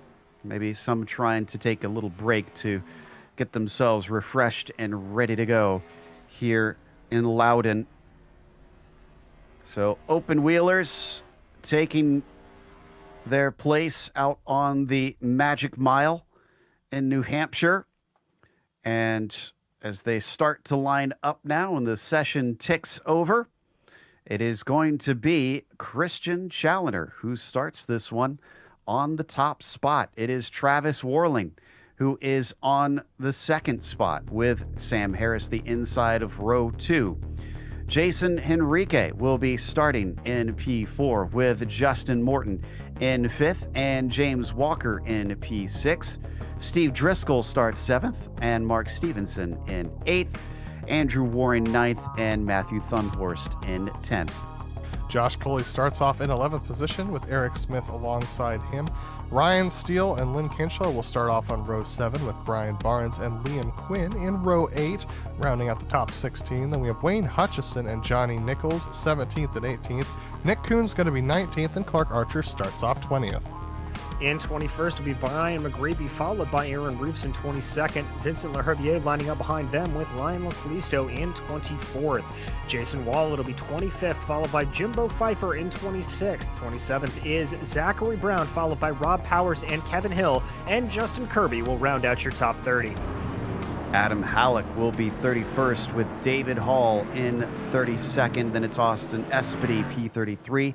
Daniel Johnson, 34th, and Lyndon Swaby in 35th. A couple drivers with a bad day. And the first race were Josh Chin and Jeff Schmeier, along with everybody else who unfortunately found themselves with a little bit of contact and damage that sent them back early. So as the drivers pace along, Challoner, who did not start on the pole last time, gets the opportunity to see what he can do with clear air in front of him. He didn't sound pretty happy from little bits that we got to talk to him about between the races, and doesn't do this combination as between him and others. Can he make up for today? Race number 2 as the pace car is in, and Challoner is off. Great flag is not first to the night. Challenger gets a great jump, and Travis Warling tries to hang on to that second position on the outside, able to do so. Samuel Harris diving down to the inside, trying to make that work as well, but Christian Challenger, an excellent jump for him. Oh boy, the 90 gets a little bit loose on the outside, Travis Warling does. That holds up Jason Henrique and James Walker, who are trying to battle for top 4 and top 5 as well, DJ. They're really starting to go in here, holding it off well, and again, a little bit of a check up there for Warling. That causes behind him Enrique holding off ever so slightly. Now they go single file for this lead part as they cross the start-finish line for the end of the first lap. First cars side by side is Mark Stevenson and Josh Coley for the 9th and 10th positions. That's Josh Coley on the inside of two Forged machines as they're trying to battle for the top 10. Josh Coley trying to get the speed off the corner, can't quite do so. Mark Stevenson in the 53 up to 10th. Eric Smith's going to try and follow him through. And Adam, I think there was some big contact there in the back from Ryan Steele, clipping into the outside wall very, very hard, and sparks flying from that. It looks like his car is back up under speed, though. All these drivers use that hit, unfortunately. And Travis Warling, the fastest lap of the race. Yeah, Travis Warling just out in 3rd position, doing a great job making those fastest laps work. Liam Quinn now in the 25 car alongside Wayne Hutchison in that Kinetic machine and Dogbear machines as they battle side by side for 16th and 17th positions. The first cars side by side still, as everyone else looks like they're getting single file. Looks like they're trying to settle in for a long green flag run here. Yeah, it looks like my predictions of a hot-tempered second race here not coming to fruition, but we keep our eyes peeled on this battle. Ooh, that's the 17 of Wayne Hutchinson drifting up ever so slightly. That sent Johnny Nichols up into the dirt there ever so slightly. It looks like folks are starting to get a little bit frisky ahead of them as well as we see, wow, that's very deep there for the 19. The 25 getting up into the gray, can't quite hold on to it, onto that position, so the 19 is going to be able to clear him. Nick Kuhn trying to get clear. Liam Quinn trying to hang on that outside. As we saw early on these stints, the outside line definitely works out. Up a little bit ahead of them, Eric Smith actually ends up pushing Josh Coley out wide. Josh Coley in the 33 ends up falling back to Lynn Kinchlow, and still almost more contact there as we see jump on board with the 32, Eric Smith, as he's able to clear Josh Coley and Lynn Kinchlow, who are battling side by side behind him. As they come onto the front stretch, Cully with that high line has been in a lot of action. The 44 still holding him honest. Lynn Kinchlow, who's hoping for a little bit of a better finish. Oh, wreck ahead is the 53. Oh, Mark Stevenson That's and even more Stevenson. contact. This is a big one. So this started when Stevenson actually got tipped by his teammate Thunhorst. Oh. And then unfortunately he's going to get hit from Eric Smith. Let's look at the replay. And then those behind them. Once again, we keep talking about that smoke. There's a whole lot of smoke there. I think Kinchlow starts to move back up. And that catches out. I'm trying to figure out, is that the 14 of Nichols, I think? Yeah, I think it may be. Oh, no. Yeah, there you see it. Just that smoke. He caught a little bit of Kinchlow there. I think that's what caught him out. We're going to jump on board with Johnny here to take a look. I think everybody's checking up. They were 4 wide. And yeah, Kinch unfortunately was banged up into them. So it's kind of just unfortunate circumstances for all involved. Yeah, the 19 of Nick Kuhn ends up on his lid as you see them drive by. So quite a few drivers having a big problem there. And look at this, we have drivers in the pits again. Travis Warling, Justin Morton, Andrew Waring, Matthew Thunhorst, Josh Coley, Ryan Steele. So looks like some of the bigger names are once again trying to take an opportunity to get an early pit stop. Well, guys, we saw it work out for him last time. I'm looking my way up through the field right now. I think Mark Stevenson may have missed his box ever so slightly, but it looks like it is a pure fuel pit stop at this point. Everybody just hoping to top off. So the drivers that did not pit are Challenger, Harris, Enrique, Walker, Driscoll, Espedy, Powers, Johnson, Swaby, Hill, and Halleck. Everybody else came down the lane. Now, some of them, I think, are taking some repairs, unfortunately, because there were some big hits in there. These are pretty robust cars, but they can only handle so much. Yeah, the worst of news for Wayne Hutchison and Johnny Nichols. They tried to get into their pit boxes, get their fast repairs, and get out before the pace car lapped them. They did not succeed. They will be going back to the back of the longest line, and will be a lap down. Lights are already out on the pace car. Is everybody going to be able to catch up here? Because we have some cars that are a ways back. Challoner will take the point once again, and it is Sam Harris starting to his outside, another one of our evolved SimSport drivers. But Driscoll has managed to work his way up into 5th by this point, only 9 laps in. Seeing if he can get himself some clear air.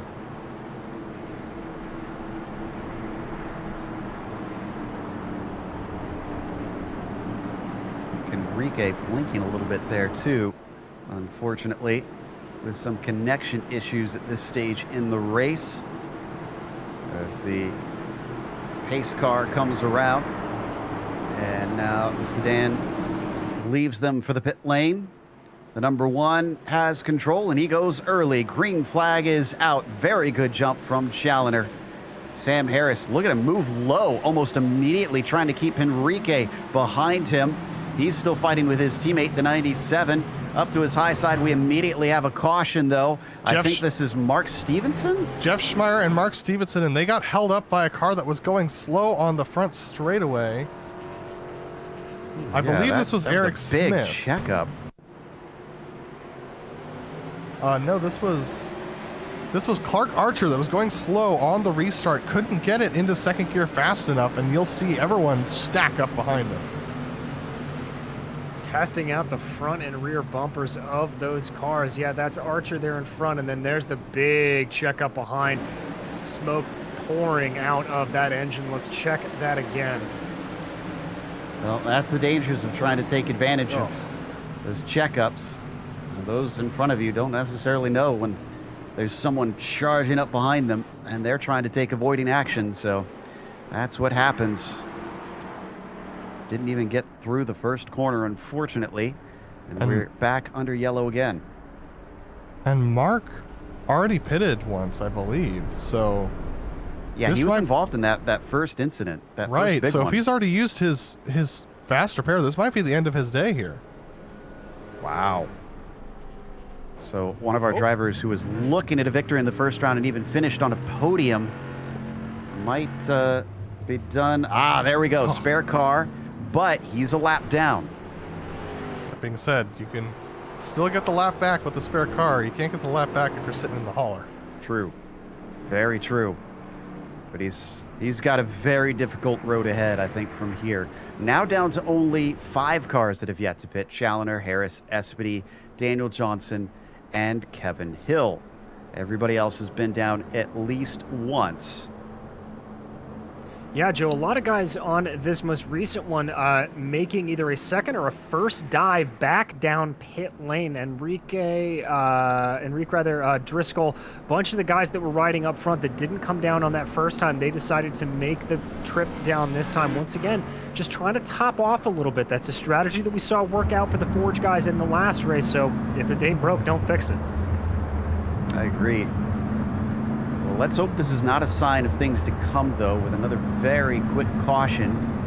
I mean, you talked about it a little bit earlier, Adam. They've already had one long race to go through, and there's that mental fatigue that could be taking over, even though they got a break. That I wonder if drivers just don't have the discretion that they had, that we saw early in race 1. I don't think that was necessarily the cause of this particular incident. I think it was a misshift that caused a stack up, and we've seen the stack ups in the other regions be really hard to avoid. It seems like braking for these wrecks seems to be very difficult in these cars, and so it can be a real challenge for the drivers behind to, if they don't have an understanding of what's going on up ahead of them, if nobody called out the slow car on the outside, then it's entirely possible those guys had no idea what was happening until they saw the hard braking of the car ahead of them. And with no brake lights and with not much chassis roll in these things, it's really hard to see the difference between a car that's going at full speed and a car that's sitting still. So, interesting note about these cars, since we might have viewers who aren't as familiar with the history of American oval racing. Even though they're a lot lesser known these days, these used to be the Premier Series in NASCAR in the very, very early days. The modifieds were considered the top tier, and the stock division was considered the lesser one, and then it got switched around shortly after. I think by design, if my my history knowledge is correct. So we get ready to go racing once again. Challenger going to be leading with Harris to his outside. As we wait for that sedan to let them go. Austin Espedy certainly got involved in a lot of action last race. He's up within the top 3. Can he manage to keep himself out of trouble here today? He's got a very good start. Green flag is out. Sam Harris almost gets swamped as he sees the one disappear into the distance down to his inside. The 7 of Espedy might be able to clear him, and he does it. Good job from Austin to get clear, but he's not quite clear. Oh my goodness, that was close between himself and Sam Harris. Very good job getting clear, though. Sam is going to put some pressure on him, even give him a shove into the corner there. That's going to hold up the 23 of Daniel B. Johnson behind him, who's going to try and make it work around the outside. But now he's got Travis whirling to his inside. We know how aggressive Travis has been right now. Tell you what, for having a bang into the outside wall, Ryan Steele is now up in 6th place, and he is one of the drivers that took a pit stop as we get another caution. And I see Rob Powers turned around in the 47. Yeah, this one actually is involved with the 3 again. So this is Clark Archer involved in his 2nd wreck in 2 cautions. And the only 2 that get involved in this one. Everybody else thankfully able to duck low and get around it. Looks like there, Joe, that Archer just took too much speed into that corner, was running that line like he was running it by himself and didn't really anticipate the car in front of him there. Quick little spin and turnaround, but we'll get everybody back under yellow and back behind the iRacing sedan. Wow, this has been a very different race to what we saw in race 1. So I can't really say that everybody is racing exactly the same as we did before. It feels like the complexion has changed around, and we've got different drivers on track. Yeah, it just feels a little bit different right now. I think everyone's a little tired and a little desperate. Also, Christian Challenger comes into the pits, as well as a decent amount of our leaders. That leaves only 2 people who have yet to pit, Samuel Harris and Daniel B. Johnson, who will start the restart. Yeah, but we had a fair few that have elected to stay out that have taken stops. Whirling, Morton trying to get some track position, understandably so. And Little Train, that's someone we haven't seen a whole lot of. Our former champion, Lionel Callisto, is going to promote himself to 5th. He started from 24th in this race. Actually started from 36th in the first race, finished 24th. So he didn't get up many spots, but this is going to give him very valuable track position as we watch from on board him. Yeah, and as we've seen, Joe, it is possible to pass here, but I do think track position is preferred in a lot of these situations, especially with these guys that have taken a pit stop. We're seeing a lot of yellows come out at this point. I think it's fair to assume we're going to get another one before the pit cycle will really open up around lap, at this point, I would say 70 or so for the leaders who came in on about lap 7.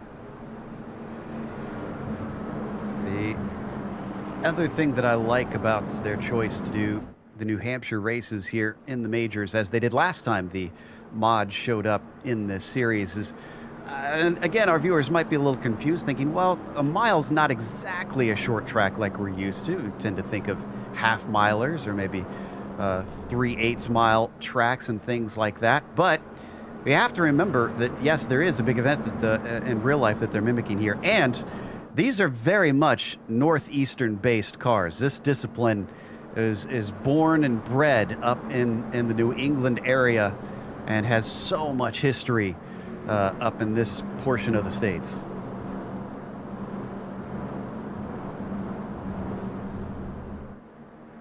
Very much so, Joe. It is one of the things that is fantastic when you look across America and the different sort of specializations that you see pop up around the country. These two are modified, as you said, in the Northeast, very, very specifically. Very much to see there. You don't see a whole lot of them outside, really and truly. You and I both being from the Midwest, I can't remember off the top of my head seeing them pop up along the short tracks that I used to go to as a kid. Yeah, certainly.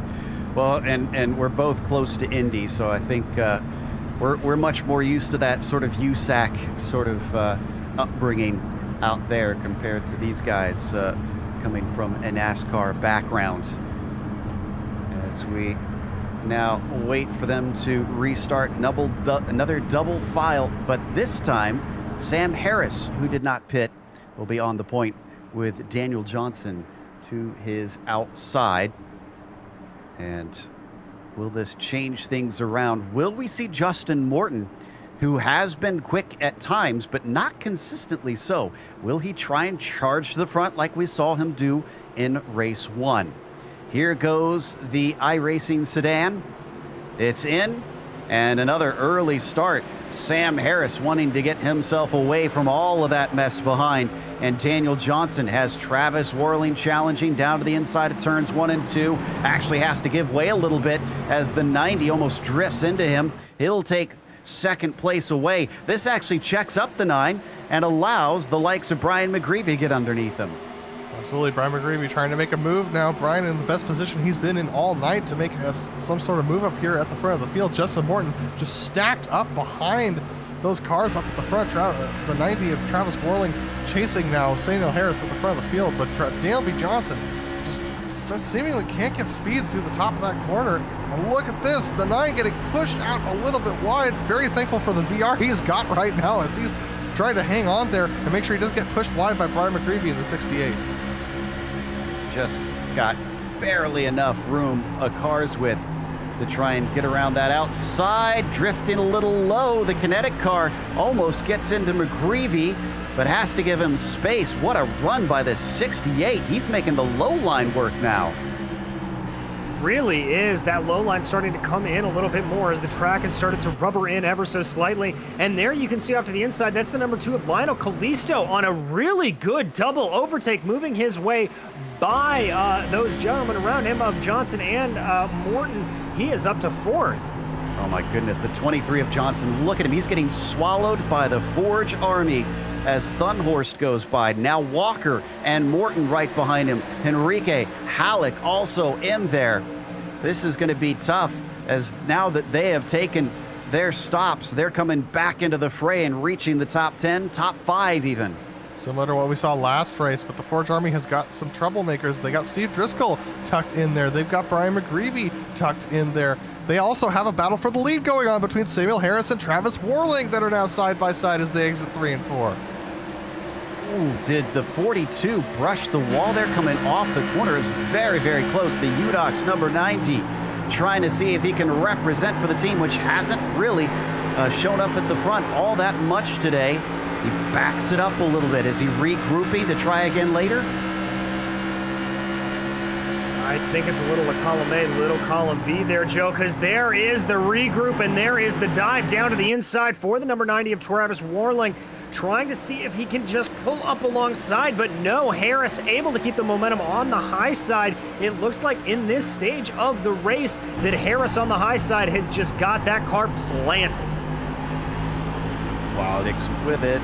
Go ahead. It's so good, Joe, watching these two battle this unorthodox of Travis Worling, just trying to do his best to take the fight to the evolved esports machine, SimSports machine of Samuel Harris. And look at him, he keeps going to the low side through 3 and 4. Can't quite make it work this time around. Tires starting to give up a little bit. Behind him, it's been a side-by-side battle for a couple laps between the 2 and the 98. This is for 4th. And that's Callisto, unfortunately having to give up the Ghost, I think, this time. Yeah, there's just nothing in those tires for him. And James Walker had a little bit of a look, but has to back out of it out of 2. Yeah, had to back out of it there, but I would argue to say that Walker did his job a little bit and allowed the Thun Horse to be able to hold that low line, pushing Kalisto up the track. That's a little bit of that teammate battle. And now here comes Thun Horse on Brian McGreevy with a full head of steam. He's going to poke his nose to the inside, have a look down the inside of one, and start to try to make that move. Thun Horse, who took the victory last race earlier tonight, has already got himself up into third. If he can just finish it off, and yes, he's fully clear now of the number 68. It is going to be half a second ahead. Oh, we got a caution. Adam Halleck, I think, involved in that one. Kevin Hill as well. Yeah, the 14. Ooh, and did Halleck, he just disappeared and suddenly reappeared with a blown engine. I can't tell. This is very early in the race to run out of incident points. They've only got 17. That looks like what happened. And fortunately for everyone behind him, he disappeared. Otherwise, that would have been a much bigger wreck. So, now, if he disappeared, I wouldn't think he'd reappear in the pits immediately. This is bizarre. I really am not sure what happened to Halleck there. And now, this will be everybody in the pits, unless Daniel Johnson. Nope, he's in. Everybody will have at least one underneath their belt. And in fact, I am seeing nobody stay out this time.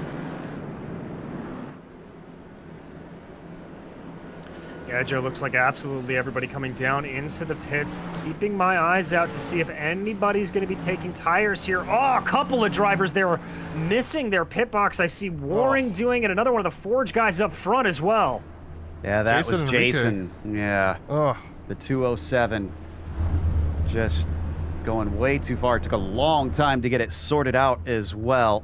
Yeah, Jason's decided to take tires because of that particular mishap, so he's just decided to take the fact that he's going to be going to the back of the pack. Roofs is first out with a very short stop. That must have been just a splash and dash, 2.4 seconds. We had a lone car decide, at least on the lead lap, decide to stay out. And it's Mark Stevenson getting himself track position in that 53. So our previous winner now has himself an open view in that windshield. Well, Joe, specifically in this second race, we've really seen the leader be able to take a massive jump and be able to position themselves very well in front. So that could have played into Stevenson's logic here, but he is going to be happy about being able to rack up a couple of the leading points here and see if he can't make a little space up front for some of his Forge teammates. Now, I see Zach Brown, who returned in third, letting people by. Did he get a penalty? Did he get a speeding penalty maybe and is being sent to the back? Oh, boy. Oh, that is going to hurt.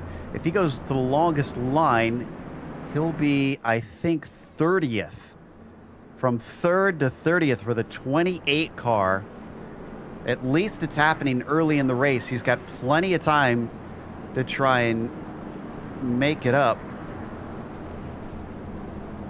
And here goes Jason Enrique, who had his bad pit stop and then took tires, goes straight by him. So Jason down to 25th off of that particular pit stop, even though he pitted from around within the top 10 easily. So just a couple of missteps here for the Forge team. Gives some opportunities to some of the drivers up at the front of the pack to maybe possibly take an opportunity to take a chip off the block for these guys.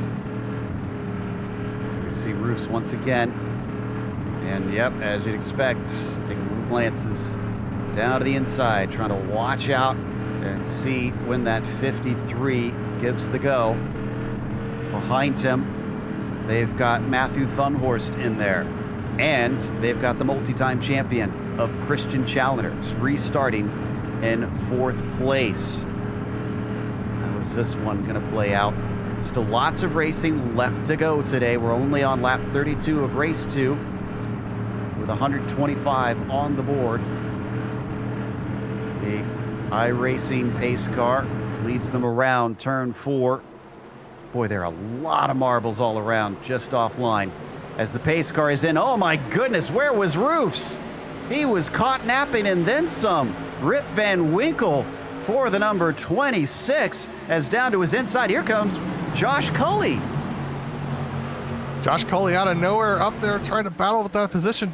Christian Challenger also trying to recover as well. Oh, almost side-by-side contact between Roofs and Coley there. The 33 getting a little bit loose on the exit of 2. Able to hang on to it though. Christian Challenger a little bit boxed in on that high side. Tucked in behind the 26 of Roofs, but Roofs trying to cut down a little bit on the corner to get a better exit. Coley still hanging on. It's very tight up there from 3rd on back to 6th.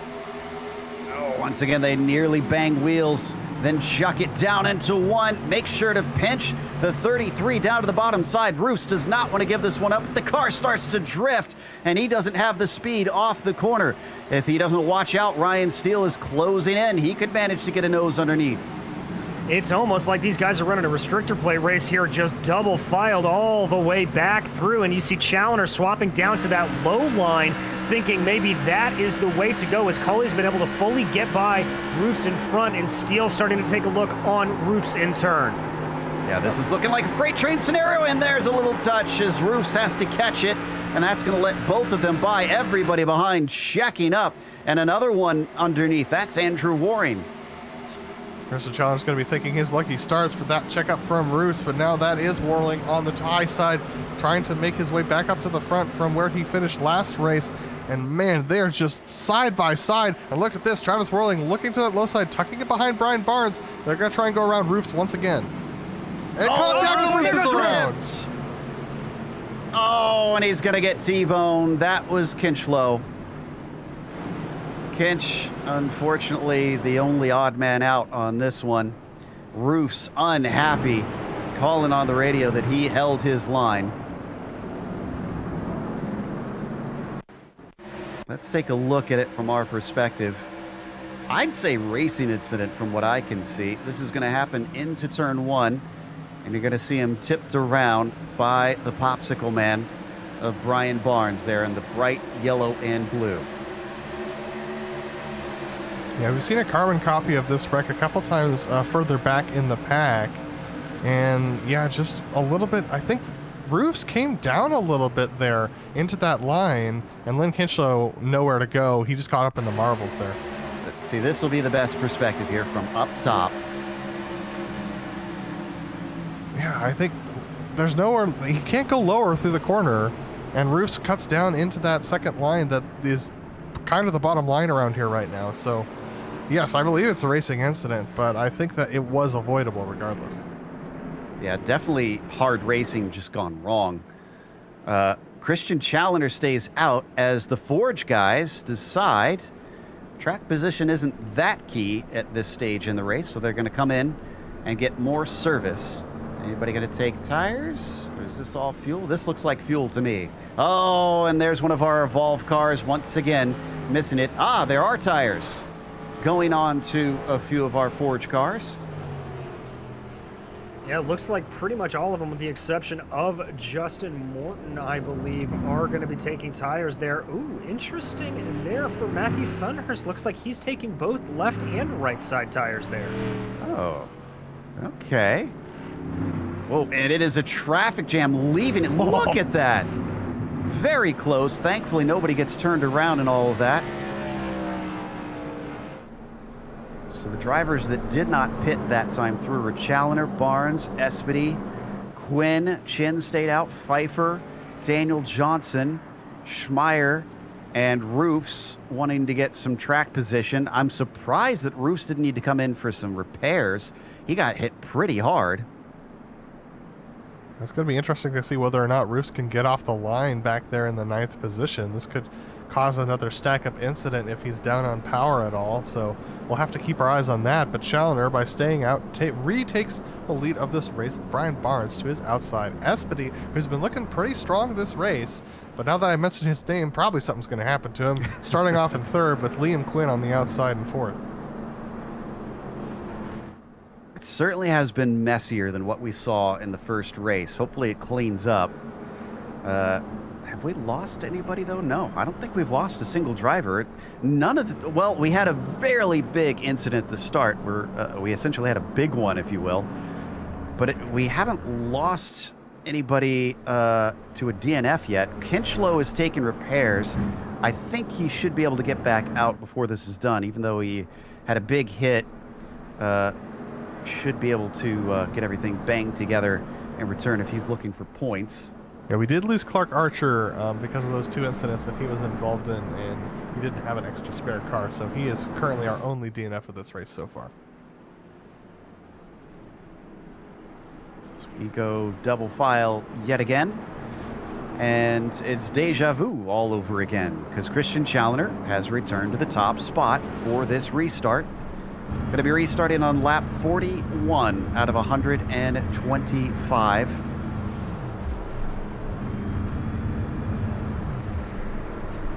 So they have, for what it's worth, and I hope we don't wind up running out of time, 2 hours to complete this race. This feature race, the second event of the evening. Each one gets 2 hours to try and run itself through. Last one was about an hour and a half, so it is possible, but again, crossing our fingers that we don't wind up with that scenario as the pace car is in, and once again the leader just jumps everybody as the outside does not go, and Brian Barnes is overtaken by Espedy. Yeah, as usual, Espedy just following Christian Challoner through, and he's brought a teammate this time. Joshua Chin up to that 3rd position, and Brian Barnes stuck on that outside, can't make it work, and now suddenly we got a kinetic mob at the front. 4 kinetic cars in the top 5. Whew. That's a little bit more what we're used to in this series, but I wouldn't count those Forge guys out quite yet as they come off of 4 yet again. There is a whole bunch of them stacked up. You can see them weaving around with steel roofs. Warling, Cully all in there back around 10th, 11th, 12th. Yeah, it is really getting good up all the way through. A very, very good 2-wide battle on the back. We focus there on the 26 as they are getting absolutely swallowed up coming into 3 or 4. Yeah, Roos, I think, has some engine damage. He is down on pace just a little bit, and that's why we're seeing everyone stack up behind him. The 33 of Josh Coley nowhere to go right now. Roos is going to wash up to the high side and block up Lando Calisto this time. Side by side at the front of that group, Pfeiffer trying to fend off Ryan Steele. Take your pick. There's action everywhere. Steele holding low as they come off of turn 2, and behind them, Travis Warling in the popcorn position.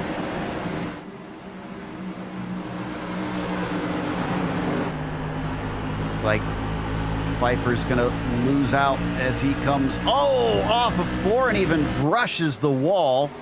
Loses his momentum. Warling easily into 9th because of that. It is so tense right now. The driving is definitely a lot more aggressive here for the first half of this race. People are not taking this easy at all. Mark Stevenson now going around Aaron Roofs for the 12th position on track. Aaron Roofs just falling back on that outside right now. So you take a look, still Travis Warling trying to plug his way forward. But Mark Stevenson looks like he's got some pace in that 53 machine as he ducks to the bottom side of Lionel Calisto, who looked like he was trying to challenge Jimbo Pfeiffer until Mark Stevenson caught him napping, and almost contact between the two of them. There you saw the wheel of Lionel Calisto come into view. Mark Stevenson, look at the pace he's got off the corner though. Holy cow, that 53 is charging his way up to a top 10 once he gets past Pfeiffer. Here we watch on board. He gives a little bit of a look to the side, and he is easily past Pfeiffer, falling down the order. And remember, guys, that Mark Stevenson was one of those drivers that took both left and right side tires on that last pit stop. So a very clear indication that that is helping him in the early stages of this race. Only got 15 laps from what we've been told to make use of them. Up in front of him, side by side between Warling and Steele, as Travis just chucked it into turn 3 and hoped that it would stick. It did, but the fight continues down across the start-finish line into turn 1. Absolutely, look at that. Travis Warling sending it deep, gets a little bit loose through the center of the corner. Ryan Steele hanging on the outside. He gets loose on the exit. They almost make contact as they exit the corner. Both drivers hanging strong, but Steele's going to back out of it a little bit, but he can't do that too much. Here comes Mark Stevenson up the inside. Mark taking no prisoners today. He knows he's got to make hay while the sun shines, and he comes off of turn 4 using all of that grip that he can. He's going to be able to get by Steele. Almost goes for a twofer, but can't overtake Warling. Can't quite get it done, but we've seen the pace out of that 53, so now he's going to line up behind Warling. Pokes his nose to the inside a little bit. Don't think that was a real move there. Maybe just seeing what Warling We got a would caution. do. And this is Kevin Hill. The 52 facing the wrong way on the back stretch. You know what? It starts with Leherbier and Zach Brown. Leherbier is going to get a big hip check, and poor Kevin Hill finds himself coming across the slow car. Yeah, as we go to the replay, Zach Brown just thought he was clear of Vincent Leherbier going through the corner in the 28. And he tries to come off the corner and go up to that high line and just completely hip checks the 27 into the wall.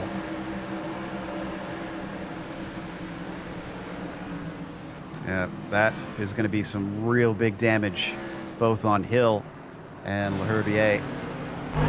So let's watch from Halleck's perspective, just behind it. And that smoke is scary. Just whoa! He couldn't see it. He couldn't see. He couldn't see Zachary Brown because of the big engine that's got poking up in front of him. Completely blind to him. Couldn't see him at all. Oh. You see that brake smoke? He had to slam on the brakes there as well to just hope. Ooh. Pit stop's happening, and Christian Challoner missed his box. He went a little too far in and had to back it up, and so did Samuel Harris behind them just now. And it looks like Challoner is also taking the advice of the Forge Racing guys. He's taking both tires this time out as well. So looks like my big prediction of that loophole of taking two right sides, everybody choosing to take a full spat of tires this time around.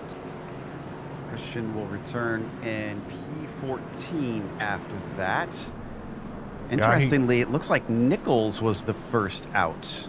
Yeah, Challoner lost position to Travis Warling and Austin Espedy because of the fact that he missed his box. So the 90 of Travis Warling and the 7 of Espedy, who've been tucked in behind Challoner this entire race, get out ahead of him for the first time since we started the green flag this race.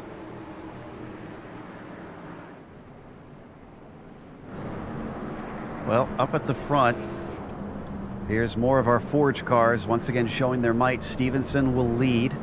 Thunhorst will be in third. Enrique P5, Walker 6, Brown in 7th. So there is 5 out of your top 7 hailing from that team.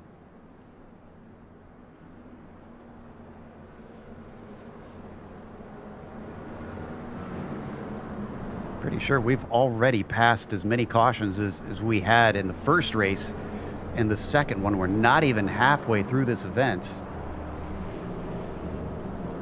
Yeah, it's been a pretty attrition-filled event so far. Still, most of the drivers running, Halleck, Archer, and Kinchlow, the ones who are the worst off right now. But looks like we're going to go around for yet another lap here. But these drivers, looks like it's just really difficult for them.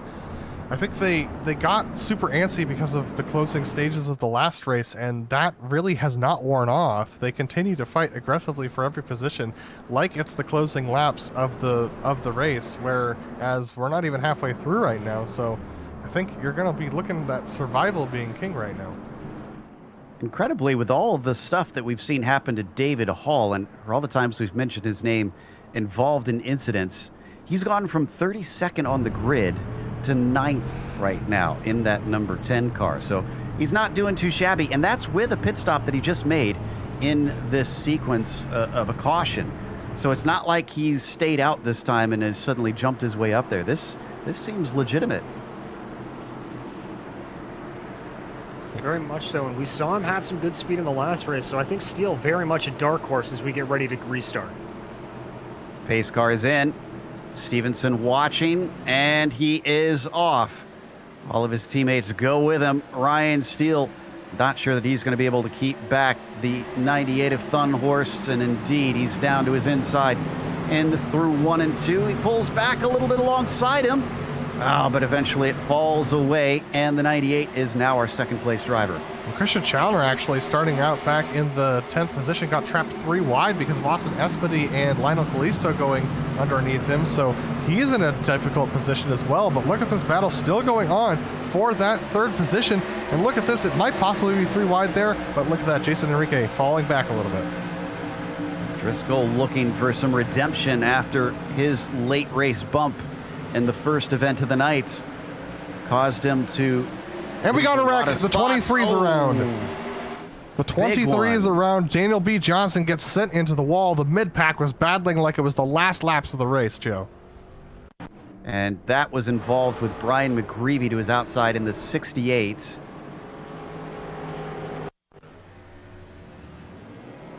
And it looks like the 19 also involved Nick Kuhn, unfortunately coming upon that one late.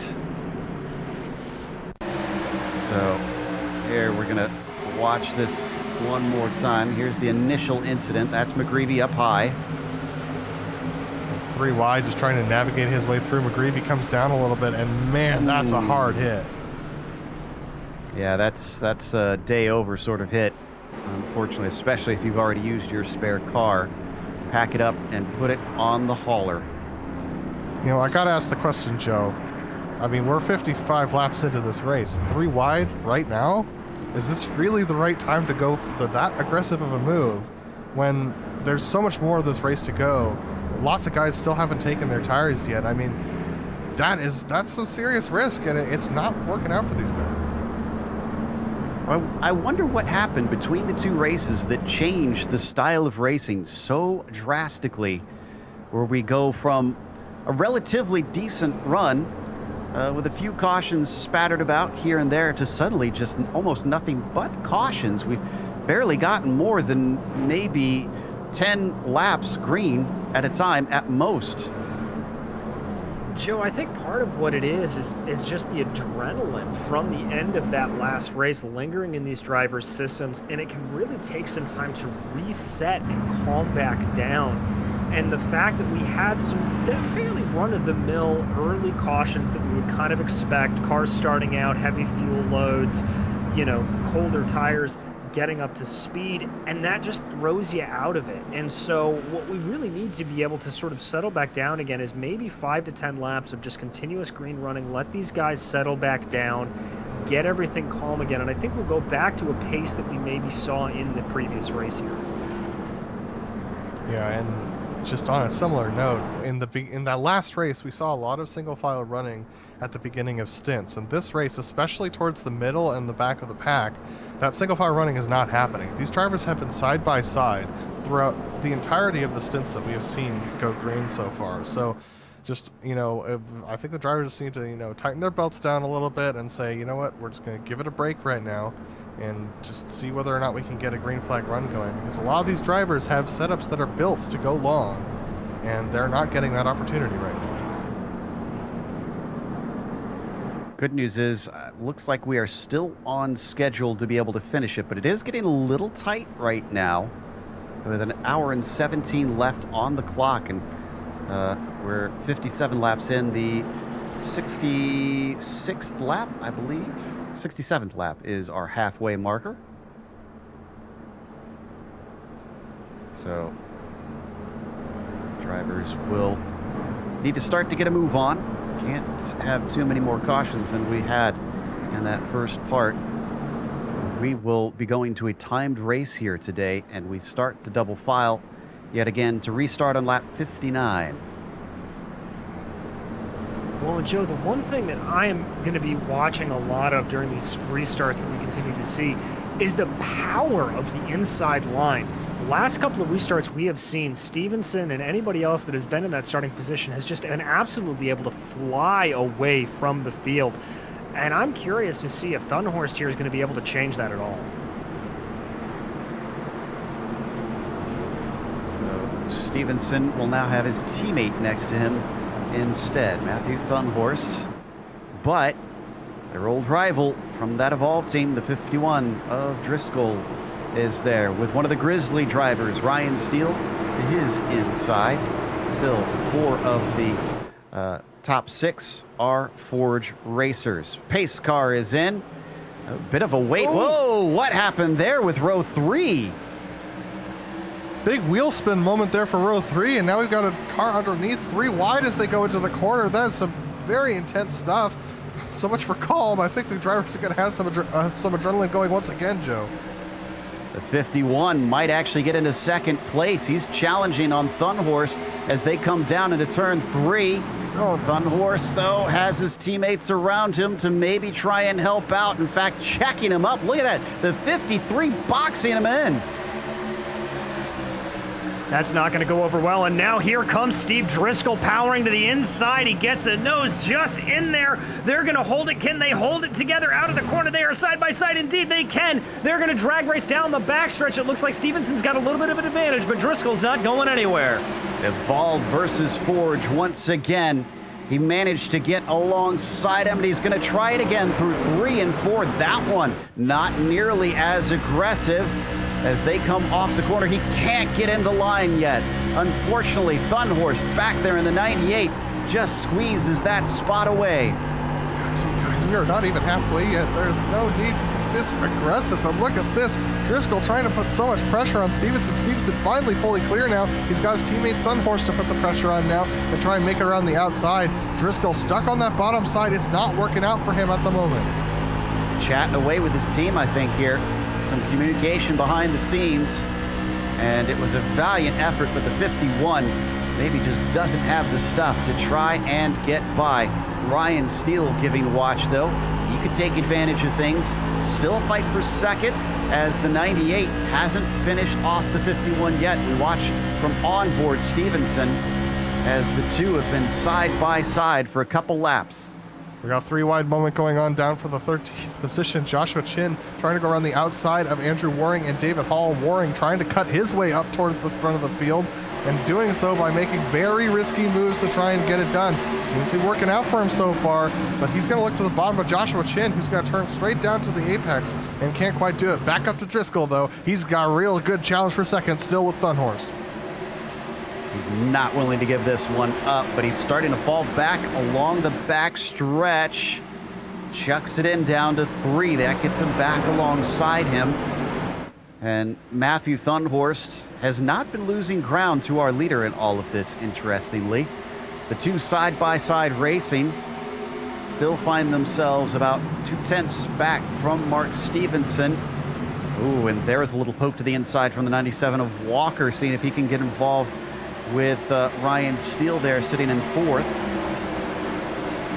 And it looked like coming up out of the corner there that Thunhorse just lost a little bit of momentum coming up onto the high side, and Driscoll may have had the advantage. But I really think that that 53 of Stevenson is preventing Driscoll from really getting the move and carrying it on as far as he wants to go on the inside. Just a little bit of a wedge there and preventing him from getting it. He's got a little bit ahead here. Is the momentum going to shift back to Thunhorse, though? It almost looks like he's got it.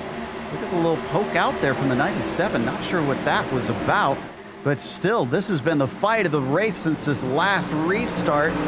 How long have they been side by side here? Because this has got to be at least 6 laps at this point. It is 6 laps as they cross the line. This time they've been side by side. These guys inseparable right now. Stevenson is kind of making the pace up at the front of the field. Thunhorst hanging on there on the outside. And these guys are battling tooth and nail right now. We're about to cross into the halfway lap this next time by. Down into turn 3 as Driscoll almost drifts up into the side of Thunhorst, and behind him a little bit of a touch from Steele this time. And we've had a moment with Josh Coley, another 3-wide moment with Andrew Waring and Joshua Chin. Josh Coley, and now we've got a wreck on the front straightaway with Josh Coley, collected by the 4 of Brian Barnes and the 26 of Aaron Roos, and that'll bring out the caution. The 33 has got it the worst of that group. Yeah, this starts all the way back on the back straightaway. And here we go, coming out of 1 and 2. You're going to see Andrew Waring duck down to the bottom side to make it 3 wide. They're going to go into 3 and 4, 3 wide, with Coley stuck on the outside. He gets a little bit of contact from Josh Chin on the inside, which pushes him up into the marbles. He's able to save it there, but then it is the 4 Brian Barnes and Aaron Roofs in the 26 who come up behind him and make contact with each other and end up sending him around. Wow, that was a big hit to the outside wall for both the 26 and the 4. And of course, you could see all the damage that came to the 33 on top of it. Well, that was great racing up at the front for the time that we did have some green flag running here for a moment, but we are once again under caution. But drivers have seemed to settle into this being the nature of the race, because we haven't had a pit stop for most of our drivers for quite some time now. In fact, our leaders, oh, and as soon as I say that, Ryan Steele elects to come into the pits. So does Nichols. And so a couple of guys choosing to make their stops here. Now, I don't believe Steele or Nichols have taken tires up to this point, so let's see what they do. I think Nichols may have just missed his stall ever so slightly. Yeah. And yep, here comes Steele. Steele is going to be taking tires, so this is a late strategy for him, and I frankly think an effective one the way this is going along. Yeah, my concern if I'm Ryan Steele is the fact that we've had so many wrecks towards the back of the pack that putting yourself back there in track position puts you at risk for getting caught up in an incident. Now, in the first race, I would have said that wouldn't have necessarily been the case, but in this particular race, with the way that we've seen the track action play out, he's at risk now, putting himself back there that far. So we'll see whether or not this plays out. The fresh tires will help him cut through the field, but cutting through the field can often be a cause of these wrecks. You need green flag racing to cut through the field as well, and if he has limited chances like we've been having recently, then that's going to make life all the more frustrating. And in all of that, with Driscoll being side by side with Thunhorst for so long, the caution came out when he was considered behind the 98, so he'll restart in third. But the good news is he will restart on the inside then, so maybe that will give him a chance to finally get that one done. Well, we'll have to see, Joe. On that last restart, it looked a little bit more competitive up front. There wasn't that massive inside line advantage that we'd seen previously, so things may be starting to shift back a little bit here and there. The other thing to consider, we noticed it during the first race, is that sometimes when you've got all these teammates running together, there may be a little bit of extracurricular communication, and they may know exactly where the leader of Mark Stevenson is going to get on the loud pedal. Well, at least we've passed the halfway mark in this race. We are still more than an hour left of our 2-hour allotment, so that to me says that we are still on course to finish by laps and not by time. Yeah, I just want to give an update, Joe, on Justin Morton. He's made his way up to 16th position after we caught that he unfortunately got caught out by a passing under the yellow flag penalty. So he got dropped to the, actually had to take a drive-through under green for that particular penalty. So he's now recovered his way back up to 16th and is now lining up just behind the Kinetic Racing trio of Justin Kirby, Liam Quinn, and Austin Espedy. Certain drivers have certainly made good on taking advantage of the chaos out there to gain up some spots. Zach Brown up from 27th to 5th currently. Chin from 36th to 11th. Espedy from 33rd to 12th. Also got Justin Kirby from 30th to 15th as we get ready to go racing one more time. The pace car is in. And there goes Stevenson once more. Almost a bump draft there for Thunhorst as he gets his teammate Justin Walker up his backside. And he's going to be able to hold on to second place ahead of Driscoll. Now Driscoll trying to fend off Walker for third as they come off of 2. He's not clear. The Forge team doing a good job coordinating those restarts. Thunhorst right on the back of Stevenson there for the first and second position. Steve Driscoll still stuck on that inside. Very familiar with this almost contact there between Walker and Driscoll, but Driscoll able to get clear. Now we've got Lionel Callisto and Christian Challoner up there trying to battle with those guys, as well as Travis Warling in the 90 on that high side, trying to cut through this Forge pack as well. Indeed. And as Warling watches he's going to have some good momentum, getting him alongside the 28, along with James Walker, who nearly gets ahead and does get ahead in the end of that number 28 to put himself into fourth. Now we go side by side yet again. Zach Brown challenging the 90 for P5. They send it down into the first corner. And the high side for that teal and black machine. Oh, works out well, but a bit of a dodge from the 28 having to get out of it. Very heads-up driving there, both of them not wanting to get into that incident. Let's see what happens. Favor looks like it's going over to Zachary Brown right now. If they come out of that little bit of a push up the track there, I have to say, for Brown. This is getting sketchy now. We haven't had as many green flag racing laps as we saw in the previous race of tonight, and yet the drivers starting to look like they're struggling with the grip on these tires, and it's even cooler out on top of that. That just means that the tire wear is increasing for these drivers as well. I want you to keep your eyes also on the 336 of Andrew Waring in that blue and green machine, the kind of summer fun machine tucked in behind Christian Challenger. Oh, look at this. The 90's going to take a look to the bottom. Stevenson trying to cover it off. Yeah, look for the over-under.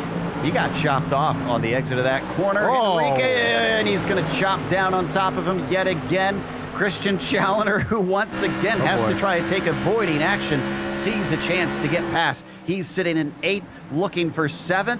He gets a nose ahead, but the job's not done yet. It's not, but he's got a good drive there off the line. A little bit more momentum than Warling as they crossed over. They're going to be just about parallel as they cross over that timing and scoring line. Challenger now down again to the inside, and Waring saying, I'd like a little bit of that as well. Challenger just completely loose off the corner. Waring's going to think about 3 wide. He's done it multiple times before. He actually thinks better of it, so this is actually going to keep him held up a little bit. But Christian Challenger just cannot get the thing to settle in mid-corner. You see, coming off the corner, he just gets a little bit loose, and that means that he keeps whirling very good on the outside. Andrew Waring might think about making a 3 wide move at one of these points, because he is getting held up here. He's been that aggressive before in this race, but look at this. Challenger looks like he's got it cleared right now. Is he going to drift up in front of the 90? He tries to with the 90 into the wall. They're still going to go side by side, and here goes Waring for 3 wide.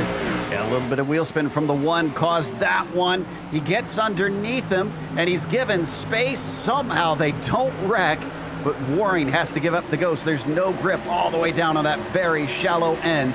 Christian Challenger with a nose ahead as he crosses the line in 7th with the 92 is outside. This time, I think that job is done, at least for Challenger, not for the 90, as suddenly Waring's back in it.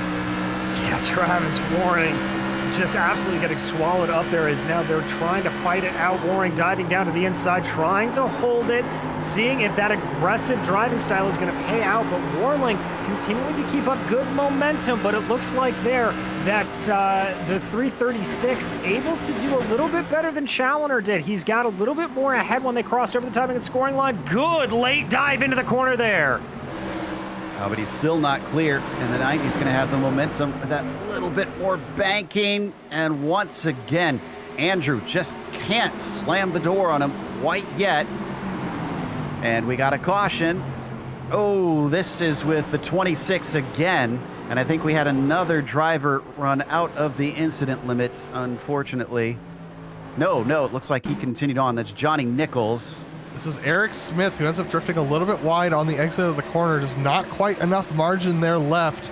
And you'll see them, this is going to be through 1 and 2 on the exit of the corner. And keep your eyes on the 26, because he goes for a wild ride.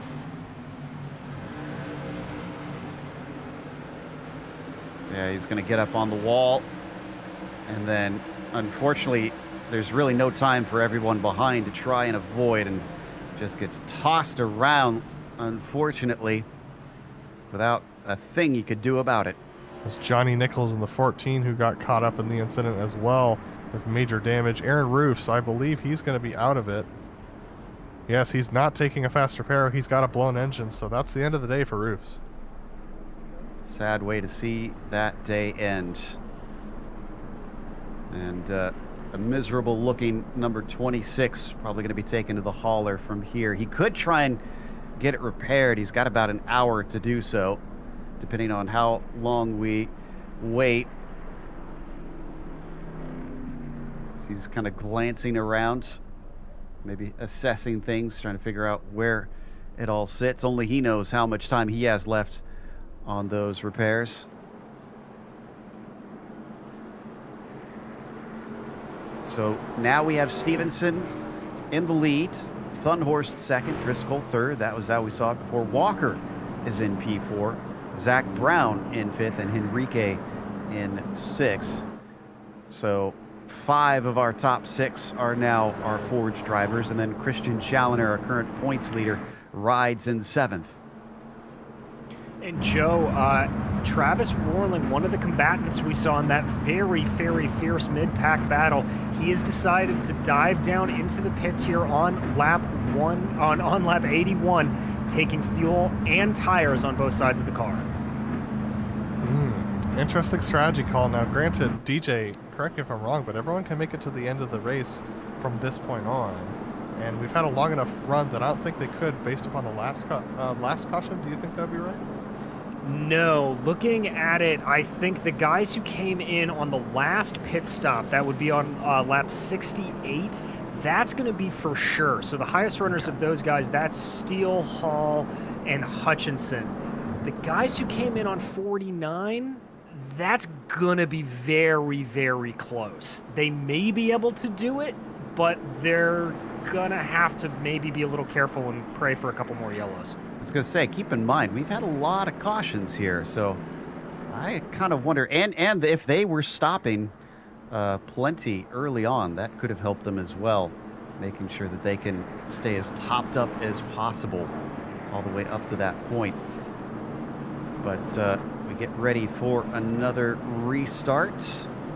As are we double file here? Are the lights off on the pace car? Yes, we are. So here we go again. Down to, unfortunately, I think 35 cars left now. It's going to be an interesting restart, Joe. I'm going to keep my eyes on the 336 of Andrew Waring back there in the 8th position on the outside of Christian Challoner. He's been very aggressive all day, but also eyes on Steve Driscoll in 3rd, the second car on the bottom line, who we're riding on board with right now. He's going to want to put the pressure on Mark Stevenson and make sure he gets a good jump to keep Thunhorst from jumping in front of him like happened last restart.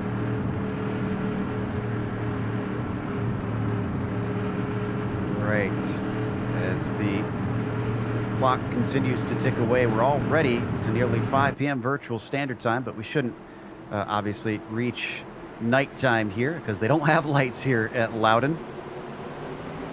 There goes the pace car, and yes, this one looks a lot smoother for our Forge team. The 53 easily into the lead and chucking it in yet again. The 51 has been a thorn in the side of all those around him in that Forge team.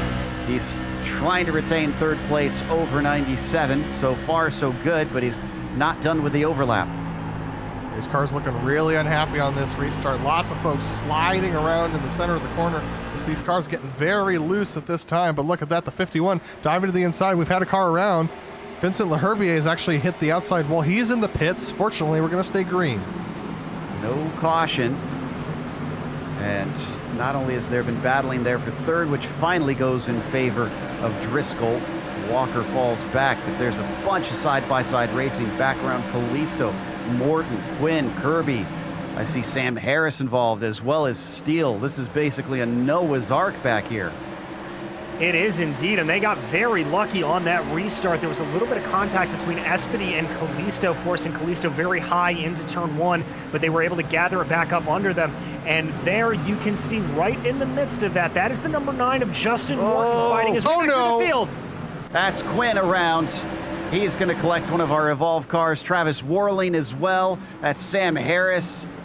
And that's what I was worried about, Joe. That's what I was worried about with Warling going back there with the tires. Jason Wallet also seems to have lost his engine in it. So this starts with, I want to say, Quinn. Yeah, Quinn 3 wide and Steele's down low.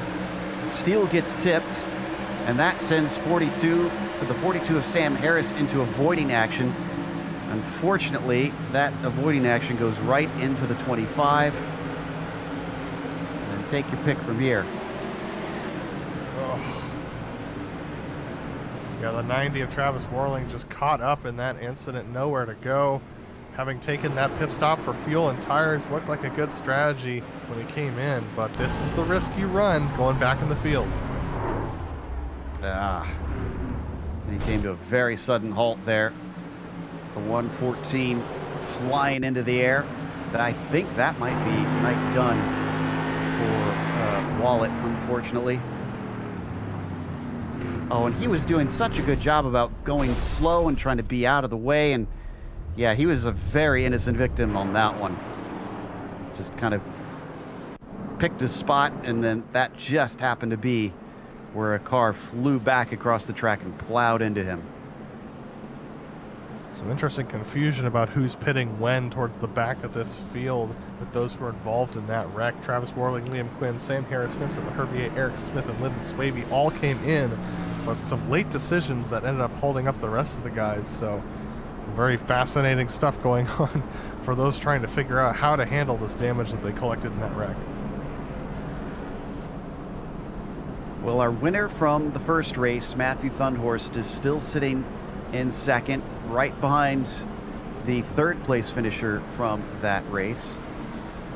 Andrew Waring, who finished in P2, is actually up to 8th right now in the 336. Hasn't been quite the same for him that we saw in that first race,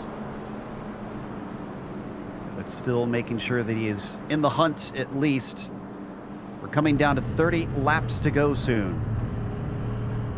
30 laps to go, Joe, and you know, to come back to that point about the pit stops, Stevenson, Thunhorst, Driscoll, Walker, Brown, and Henrique, I've got to be very, very concerned about their fuel levels, even with all of these pit stops. That's well on 88 laps or so worth of fuel that they're going to be going on. I'm not sure they can pull that out. From what I was reading, on a green flag run, 82 laps is the max. I'm curious how many laps they save of fuel per caution, because they only have to make about 6 more laps then, if it's 88 that they're staying out. Yeah, it's going to be very interesting to see whether or not that strategy works out for them. But I think what's more fascinating to me is, as we go double file getting ready for the restart, what's more fascinating to me is to see who's going to be able to battle for that win. I mean, Driscoll's been up there the entire time, but he can't seem to make inroads on that front row at Forge. And Christian Challoner has seemed to stop right where he is in 6th. Andrew Waring, as aggressive as he's been, wasn't super aggressive on that restart and didn't really have time to get aggressive, so he's kind of stuck where he is as well. We got Joshua Chin, who's had a storied day. Justin Morton, all the way up to 11th position after recovering from his penalty. Austin Espedy and Justin Kirby, Lionel Callisto. All the big players are up at the front, Joe. It's time to go for them. But will that go keep going? Will we get some more green flag running, or are we stuck in this pattern of about a few laps under green and then another caution taking part? Will we be able to finish under green, as we didn't on the first race? Finished under caution, but now we're back to green flag racing. They've been trying to ditch that number 51 and get 3 cars up to the front in the Forge team. But still, Driscoll is fighting hard with Walker to his outside. This time it goes much quicker. Walker can't hang on. Instead, he's got the 28 of Brown inside of him, almost backing out of it. It looks like Challoner suddenly losing speed down the back stretch as he's got Chin to his outside. Absolutely, Challoner just a little bit boxed in on the exit of the corner, meant that he didn't have any momentum going down the straightaway. Now that he's on the front straight once again, wow, look at that. The top 3 still very tight together, but now it's side by side between 2 of the Forge teammates, Walker and Brown. Brown down on the bottom in the number 28. Is he going to be able to make this pass stick? Not yet. He's going to have to continue fighting as they head towards turn 3 in the 97. Tries to send it in deep, but he falls back mid-corner. Now he starts to come back at him, though. Comes back at him, is going to carry some good momentum up along that top side. James Walker is, but I don't think it's quite enough to seal the deal. So here we go again. The two teammates continuing to battle side by side. Oh, it's so close. Brown looks like he's got a nose ahead and a good amount of momentum coming down the backstretch here. The 97 is back in it one more time. That time looks like it might be it, but he doesn't drift up high. Can't drift up high now as he gives just enough space. And Walker once again denies him. Contact between Waring and Chin behind. That was almost a wreck that happened on the front straightaway. Waring trying to pressure Chin on the outside, able to hang on to it, both of them. But Waring, being super aggressive now on the exit of the corner, is able to push Chin just a little bit wide, getting a little bit of nose to rear contact between the two of them. Andrew Waring moves up another spot. That finally settles it out. Brown into fourth, Walker down to fifth. Single file all the way down until you get to Steele in the 14th spot. Excuse me, Kirby rather, and Callisto, it appears, in this position. Steele in 12th. Oh, we almost had a wreck in the back of the field. Somehow Josh Coley was able to save this. No, sorry, Kevin Hill almost went around and They're still three three wide. wide on the backstretch. Holy cow, and down at the bottom, that's Liam Quinn, who's already had his fair share of action. I'm sure he'd like to be out of this as soon as possible. And he is going to be able to get into 19th with that to his high side. Travis Warling gets a good shot. And then one of the Evolve cars, Kevin Hill, behind, having to check up early into the corner so as not to get into the back of the Kinetic car. I can't believe Kevin Hill was able to save that, Joe. It's such a terrifying moment for him. They're going to get single file. Whoa, late dive to the inside from Sam Harris in the 42. He nearly caused a wreck with Jeff Schmeier. Did indeed, but it looks like finally, after lap of hair raising this, they are calming down ever so slightly there at the back and continuing on as we are just 2 laps away from crossing over the century mark. Championship rivals are racing side by side, Challenger and Waring. This is for P7 and championship implications here. Andrew manages to prevail for now, allowing him to close that points gap if they finish as they are. Less than 30 laps to go from here. A great drive from Andrew. He's being super aggressive right now. Christian Challenger just can't seem to get the car underneath him. He's expressed his frustrations with it so far this race, but Andrew Waring is starting to pull away. Christian Challenger falling back a little bit. He had a wreck, I believe. Travis Warling. Oh no, the 90 on the back stretch facing the wrong way again, and he goes on his roof briefly. This, amazingly, this might be the first time we'll say this tonight, is a single car incident. Indeed, we watch it here. That's him diving into the corner. You can see the car starting to feel a little squiggly there. Comes out at the edge, just washes up the track, hits the wall, and he is on his lid faster than you can imagine. Probably going to end his day, unfortunately. How many times have we seen that out in the Bootleg Racing League's modified series where drivers hit the wall and those tires just love to grip that concrete and they can flip so easily, unfortunately. Warling actually back running, but in 25th. So as we cross the century mark, Mark Stevenson leads over Thunhorse, Steve Driscoll in third. Steve, he had a couple of good opportunities to look to the inside of Thunhorse, but I think he was anticipating either a caution or just wanted to save his stuff for later on in the race. So Steve still sitting there in the third position fairly comfortably. Christian Challenger, though, was falling a little bit back. Andrew Waring able to make up 2 positions in that particular stint. But the battle between Zach Brown and James Walker is the one that puzzles me a little bit. I suppose the Forge guys feel pretty secure up there in the lead of this race, in the front pack of this race, and just we're letting those guys go at it. But up until this point, Forge has been fairly organized about who they let by win. Yeah, I wonder how much of Stevenson and Thunhorst is team tactics and how much of it is Thunhorst really just doesn't have the pace to try and challenge Stevenson here at the end. Because those two haven't been fighting nearly as hard as we've seen Driscoll trying to hold off the likes of Walker or Brown. And when we get down to the very end of it, does that mean gloves are off and the 53 and the 98 will start to try and tussle? We just don't know yet. Well, Well, Joe, if that is the case, that these guys are playing nice because they're teammates, I have to imagine the old Team Penske rule is going to come into play on this, which is on the last 5 laps or last 10 laps, there is no team. Go for it. If they cost each other valuable points, again, this is, my goodness, I mean, the Forge team has been dominating today. If they can keep all of these 5 drivers that they've currently got in the top 6 in the top 6, they're going to just absolutely shoot up the order.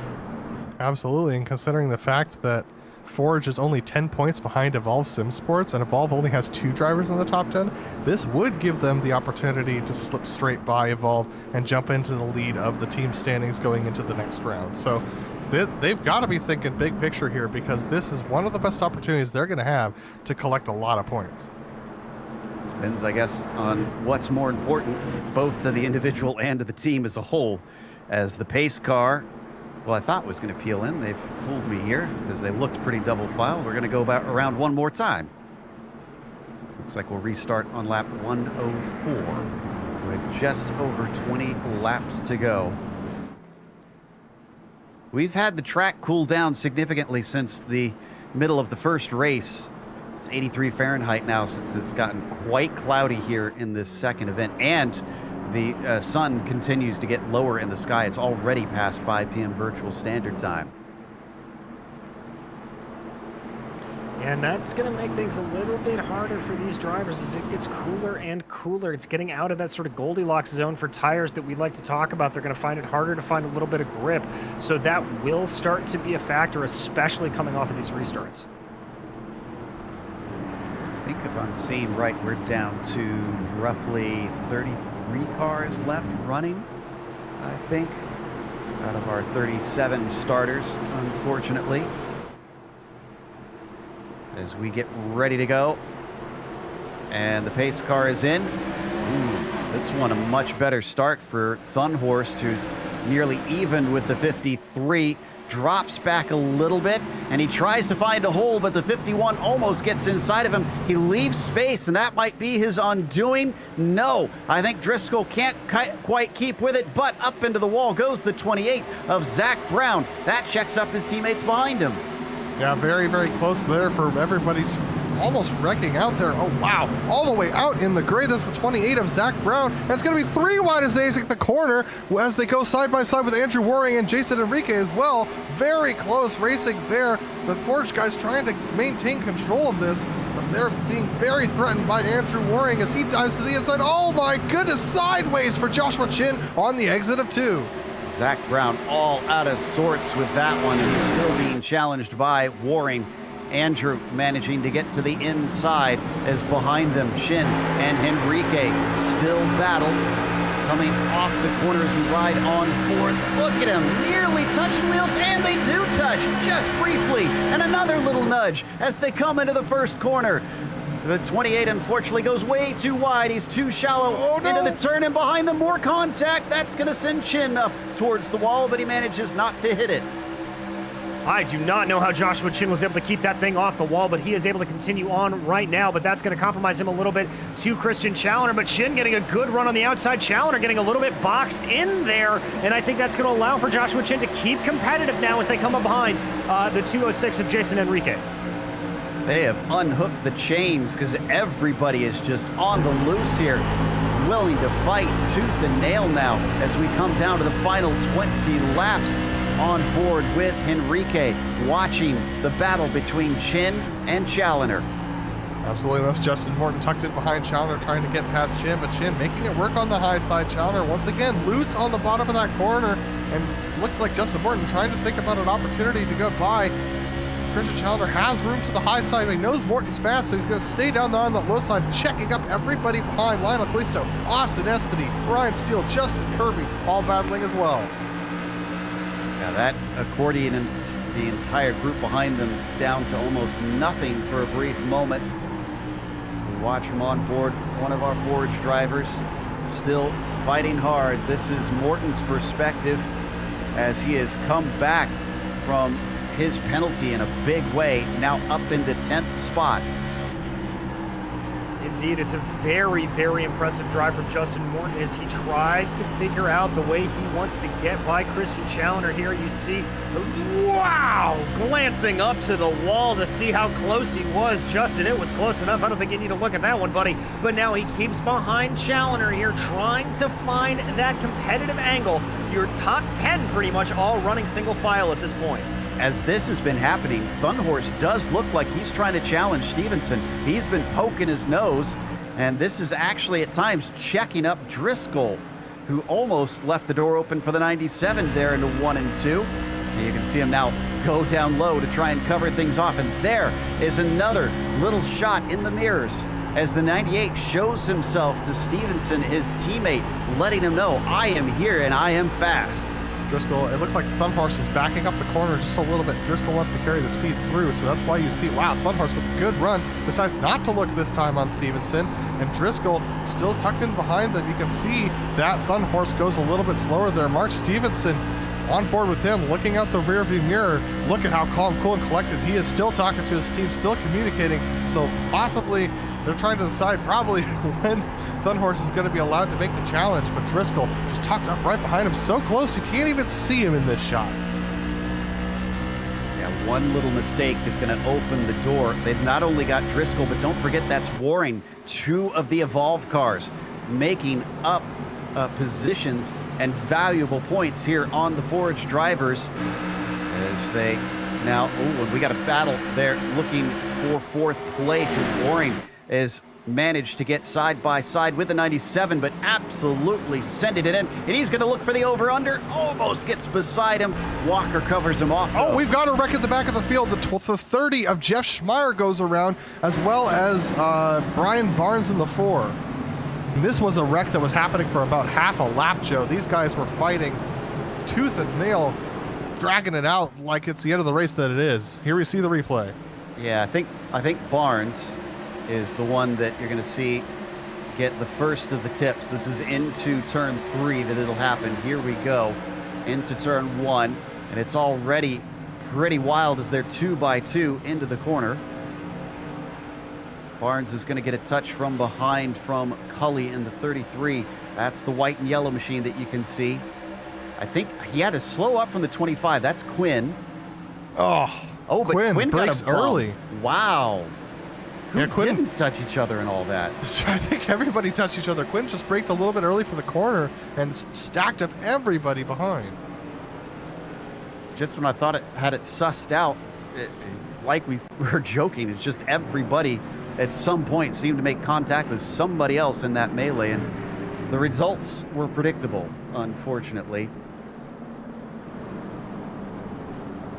So another caution. What fantastic racing in that last stint, though. Went a little bit longer, and they have been getting longer and longer, but now when we restart, it will be less than 10 laps to go. Joe, this is the point when I think all of the gloves are going to come off for all of these competitors out front. We have seen them get a little bit more aggressive over this last green flag run. But I think at this point, it is really going to start to be now or never. Yes, Forge is going to be thinking about that points championship for the teams.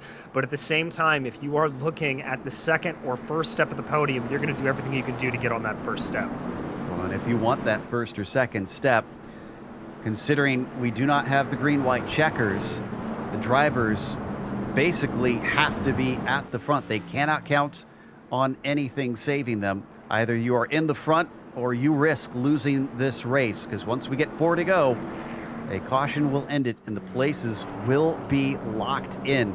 That is how last time we saw Thunhorst take the victory and Stevenson wind up in 3rd. Is he going to make up for that this time here? As we're still waiting for the 1 to go. We're not lined up yet. And what can Driscoll do to finally crack into that top 2 ahead of Thunhorst and Stevenson? He's been sitting there in 3rd for how many laps now? Gosh, it's been a few dozen, I think. Yeah, Driscoll's going to have to do something pretty surprising to shake up Thunhorst and Stevenson. Now, if Thunhorst is looking forward at Stevenson and not worrying about Driscoll, which Driscoll might have convinced him to do over the course of these last couple dozen laps, then it's possible that Driscoll could surprise Thunhorst in a way that makes Thunhorse give up second, but trying to pass Stevenson at that point, that's a whole nother ballgame. All right. Looks like now we're going double file as we get ready to restart with 9 laps to go. They do have those Nerf bars, we have to remember, although that is something that could bring out a caution if somebody decides it's time to move their competitor. But they call it the chrome horn in this style of racing. Is anybody going to give themselves a little bit of a nudge to their competitors to try and get that track position at the end? Can Stevenson hold off everybody behind? Can we stay green? A lot of question marks here coming up to this last restart. What might be our last restart of the night. Pace car is in. Stevenson, he checks him up, and now he goes. Green flag is out. A little bit of a look to the outside there from the 28 of Zach Brown, but he has to back out of it. There's just not enough room for that 3 wide. Down into turn 1, challenging for second place, and Driscoll finds himself maybe an opportunity. It's Christian's into the outside wall. He comes back down, and I think that's going to be an accident. Yes, indeed. Yellow flag is out. Gigantic wreck. Christian Challenger, I mean, it was 3 wide, 4 deep, Joe, on this restart. Everyone just going for everything, and Christian Challenger gets sent up into the marbles on this restart, and a complete disaster. This took forever to unfold, too. It starts with Challenger. He bumps the wall, almost saves it, gets into the side of Steele. Steele gets into... nearly gets into Sam Harris, who spins back across the track, and then from there, himself and the likes of Josh Cully find themselves prone and perpendicular to the racing surface. Unfortunately, there is no stopping the caution from that point. I don't know about that one, Joe. It's just a lot of very intense racing going into turn 1, and especially when you're down there on that bottom line, especially on a restart like this, right down there on the yellow line, you got to be able to stick it there, especially if you know that there are guys on the outside of you, because it is a 2-lane track around here. Adam, Christian is into the pits. He caught too much damage. He is losing a lot of track position. This might wind up being a drop week for him, depending on how the rest of the season goes. Well, he did get decent. He got 10th place points for last race, so it's not the end of the world, but he does take his fair car, so back out there at the back of the field, but he doesn't have any time to make up track position. So we'll restart, and now the driver who is looking to try and get some points on Christian Challenger is going to find himself with a huge amount of points if he can stay where he is. Right now he sits in 4th, and his teammate in that exchange did manage to be inches ahead of Thunhorse and will restart in 2nd. And that is the big change here, Joe. We've really seen Steve Driscoll get boxed in on that inside by Stevenson and Thunhorse respectively. But now that he is going to have clean track in front of him, what can he do with that 51? Is he going to be able to make something happen along the outside?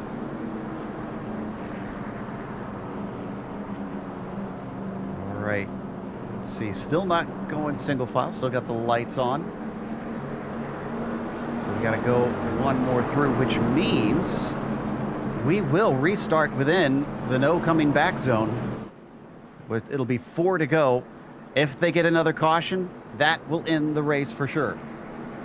Absolutely. And I mean, it's just like you said, DJ, I think Steve's got his teammate on the outside too. So like, we've got 2 Evolve drivers up there. I mean, this is a real chance for Evolve to take this away from the Forge conglomerate that's been hanging out at the front. Don't count out Kinetic either. They have 2 drivers up there in the top 10 as well. So all the big teams are sitting there at the front of this field. And this is going to be a very interesting restart for sure, especially with 2 Forge drivers on the bottom lane. They can coordinate their restart. And if the Evolve drivers don't react fast enough, that's going to be all she wrote.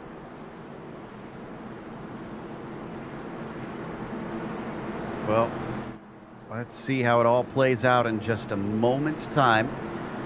We're going to finish with just roughly a half an hour left on our clock. We're going to make it to a lap-based race here in this event. But it has been a patience-trying one in race number 2 of the Musket 250.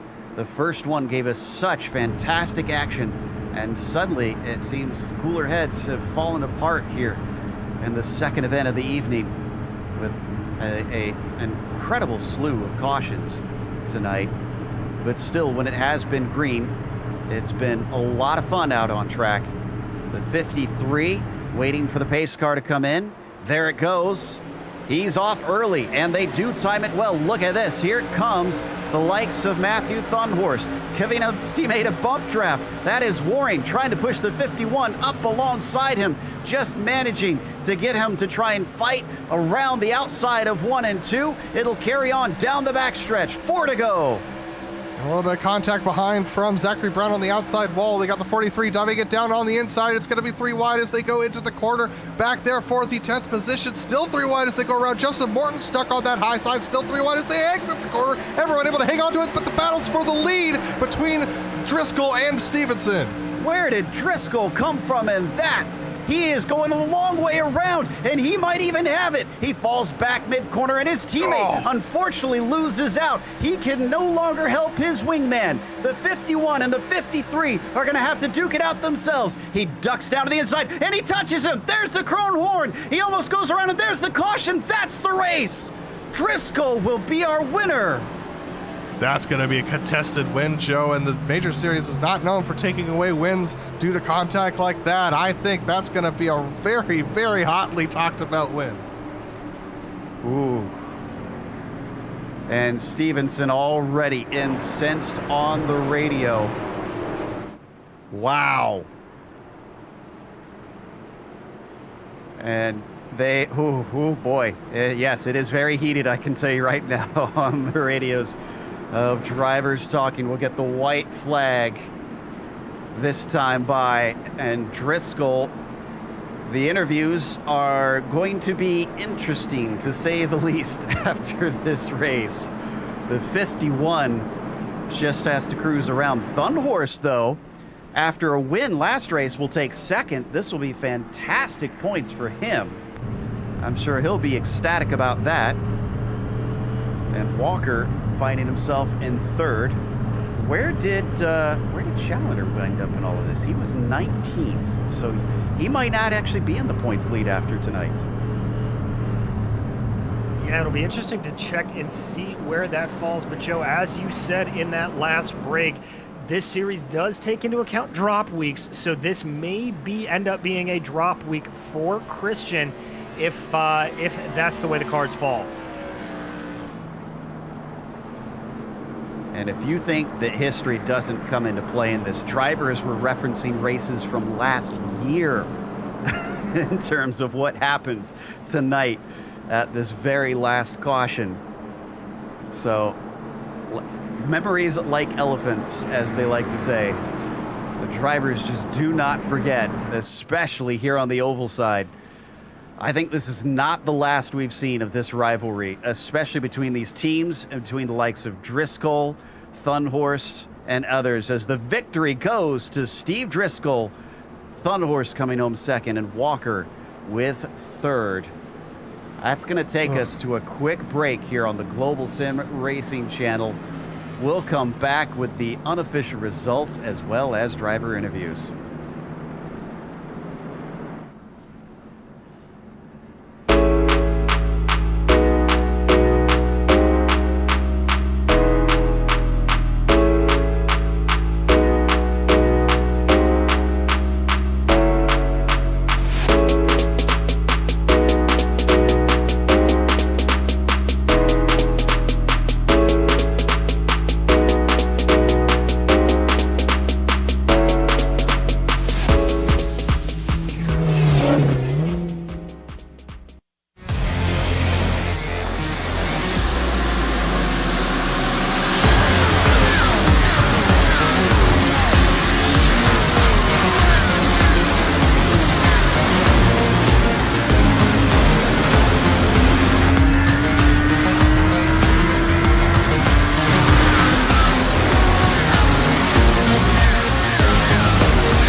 Welcome back to New Hampshire Motor Speedway. Round 4 at the Musket 250 for the majors has given us incredible drama at the very end. And it was Steve Driscoll who took the win. Provisionally, we don't know if this will even stand. We'll try and give an update on that later, but Matthew Thunhorst finished in second behind him as it finished under caution with contact between Driscoll and Stevenson in the last laps. Walker finished third, with Andrew Waring finishing P4. Josh Chin, 36 on the grid in the second race to finish fifth. Espedy similarly 33rd to 6th, with Zach Brown finishing P7 and Henrique in 8th. Justin Morton, the first race, he looked like one to watch out for, and we thought so with his experience, but in the end, he only was able to get a 6th and a 9th here in this second one. Lionel Kalisto rounded out the top 10. Then we have Kevin Hill finishing 11th, with David Hall recovering to 12th after a tough second race for him. Justin Kirby coming home in the 13th position with Rob Powers in 14th. Wayne Hutchison and Vincent LaHerbier 15th and 16th. Good recoveries from bad starting positions for them up to the top 20. Then we have Brian Barnes in 17th. Ryan Steele in 18th, and Christian Challoner recovering to 19th after having to come in and get a spare car. So not the worst day for Christian, but then we have Travis Warling in 20th, also recovering from his earlier incident. Liam Quinn was able to bring the car home in 21st, followed by Jason Wallet in 22nd. 23rd was Josh Cully, who was marred in a couple of incidents during the course of the race, as was Mark Stevenson there in 24th. Johnny Nichols in 25th, and those are the last drivers that finished on the lead lap. Following them, Adam Halleck, Jimbo Pfeiffer, 3 and 4 laps down respectively, Brian McGreevy, Samuel Harris, and Jeff Schmeier. Lynn Kinchlow did manage to finish, but was 11 laps down. So did Nick Kuhn in 32nd. Swaby was a DNF. Johnson, Smith, Roofs, and Archer today, unfortunately. As we have our winner ready to talk to us, Steve Driscoll. Steve, we were watching towards the end and we're asking, as we were waiting for it to go green at one point, if the chrome horn would come out and what you could do to manage to get by those top two as you were stuck behind them for so much of that second race. And it did come out, but what are your feelings now that you've come away the winner? Well, Joe, that is not the way I want to win, or anybody at Evolve wants to do it. I think us and Forge ran really hard and honest all race long, and pretty much I think we both just licked the stamp and sent it, and car just kind of came up a little bit. That is not the way I wanted to do it at all. So I wanted to, I said it in the room after I got to look at it. That was my bad. That's not the way I want to win. That's all I can say. That's understandable. Obviously, a lot of mixed feelings in that one. Still, this is a valuable victory, not just for you, but for the Evolve team. We were covering during the race that you and Forge are in quite a fight in the points right now. So every position you guys get is incredibly important. Oh, yeah. I think between us and Forge, I think we have the top two teams point scoring so far this year. And it looks like they had a great set. We had a great set. And it looks like it's shaping up to be one heck of a year. And I hope the folks there at GSRC are got the popcorn ready for the rest of the season. Oh, you could bet we are, especially after that happening. Taking your 6th win in your career here in the majors, now tying yourself for 3rd in the all-time list, if this one stands, I suppose. That takes you now to the Nürburgring. How does the Evolve team feel about heading off into one of the most difficult road courses offered on the service? Yeah, with this being my first oval win in the majors and going to the Nürburgring, where I just don't have the time to learn the 7,300 corners on it. So if I walk away there with the top 5 with the mixed class format, I'll be happy. But Andrew, I'm sure, is going to come up with a great set for us, and we're going to work hard together and see what we can do. Well, fantastic stuff. Congratulations. Thanks for the entertainment, and hopefully we'll get to talk to you later. Yeah, I really appreciate it. I just wanted to also mention the livery I had was a little bit different than the rest of Evolve, because that was in honor of Mike Stefanik, who was a great modified champion through the years that passed away a couple years back. And I thought it was a great way to honor him. Mike, of course, known for that infamous interview some years ago, as that was Steve Driscoll, who took the victory here today from 7th on the grid. Up next, Adam has caught up with 2nd place Matthew Thunhorst from the Forge team. Yeah, Matthew, not sure if you had an opportunity to hear Driscoll's apology and his retelling of the events, but talk to me about what you saw happen towards the close of that race. I'll just start out by saying that after how he tore into me at Rockingham last year for almost a mirroring incident where I kind of was in the position that he was and Mark was in his spot. After he can take that story and it doesn't matter. He wrecked him, and you should have been talking to Mark right now. I mean, I got into Mark early in that second race, and he had made a well of a recovery. So I mean, I know there's going to be a protest, and the win's going to get taken away from Steve, but just to have Mark get DQ'd on incidents from that, and then just have him lose that win, just I didn't think he had any overlap. I know Mark was being defensive. It was the final restart. Things were going to get nuts. I wish the guys would have stopped having so many cautions there at the end because we get running and then they'd wreck in the back and we go at it again. And it kept letting Driscoll have a lot of takes at the pie. So, then he finally got second from me. And then, well, you all saw it ended. Absolutely. But that being said, all in all, a good day for Forge as far as the points are concerned. Probably going to take that lead over from Evolve in the team points championship. How was it as a team day for you guys in general, though?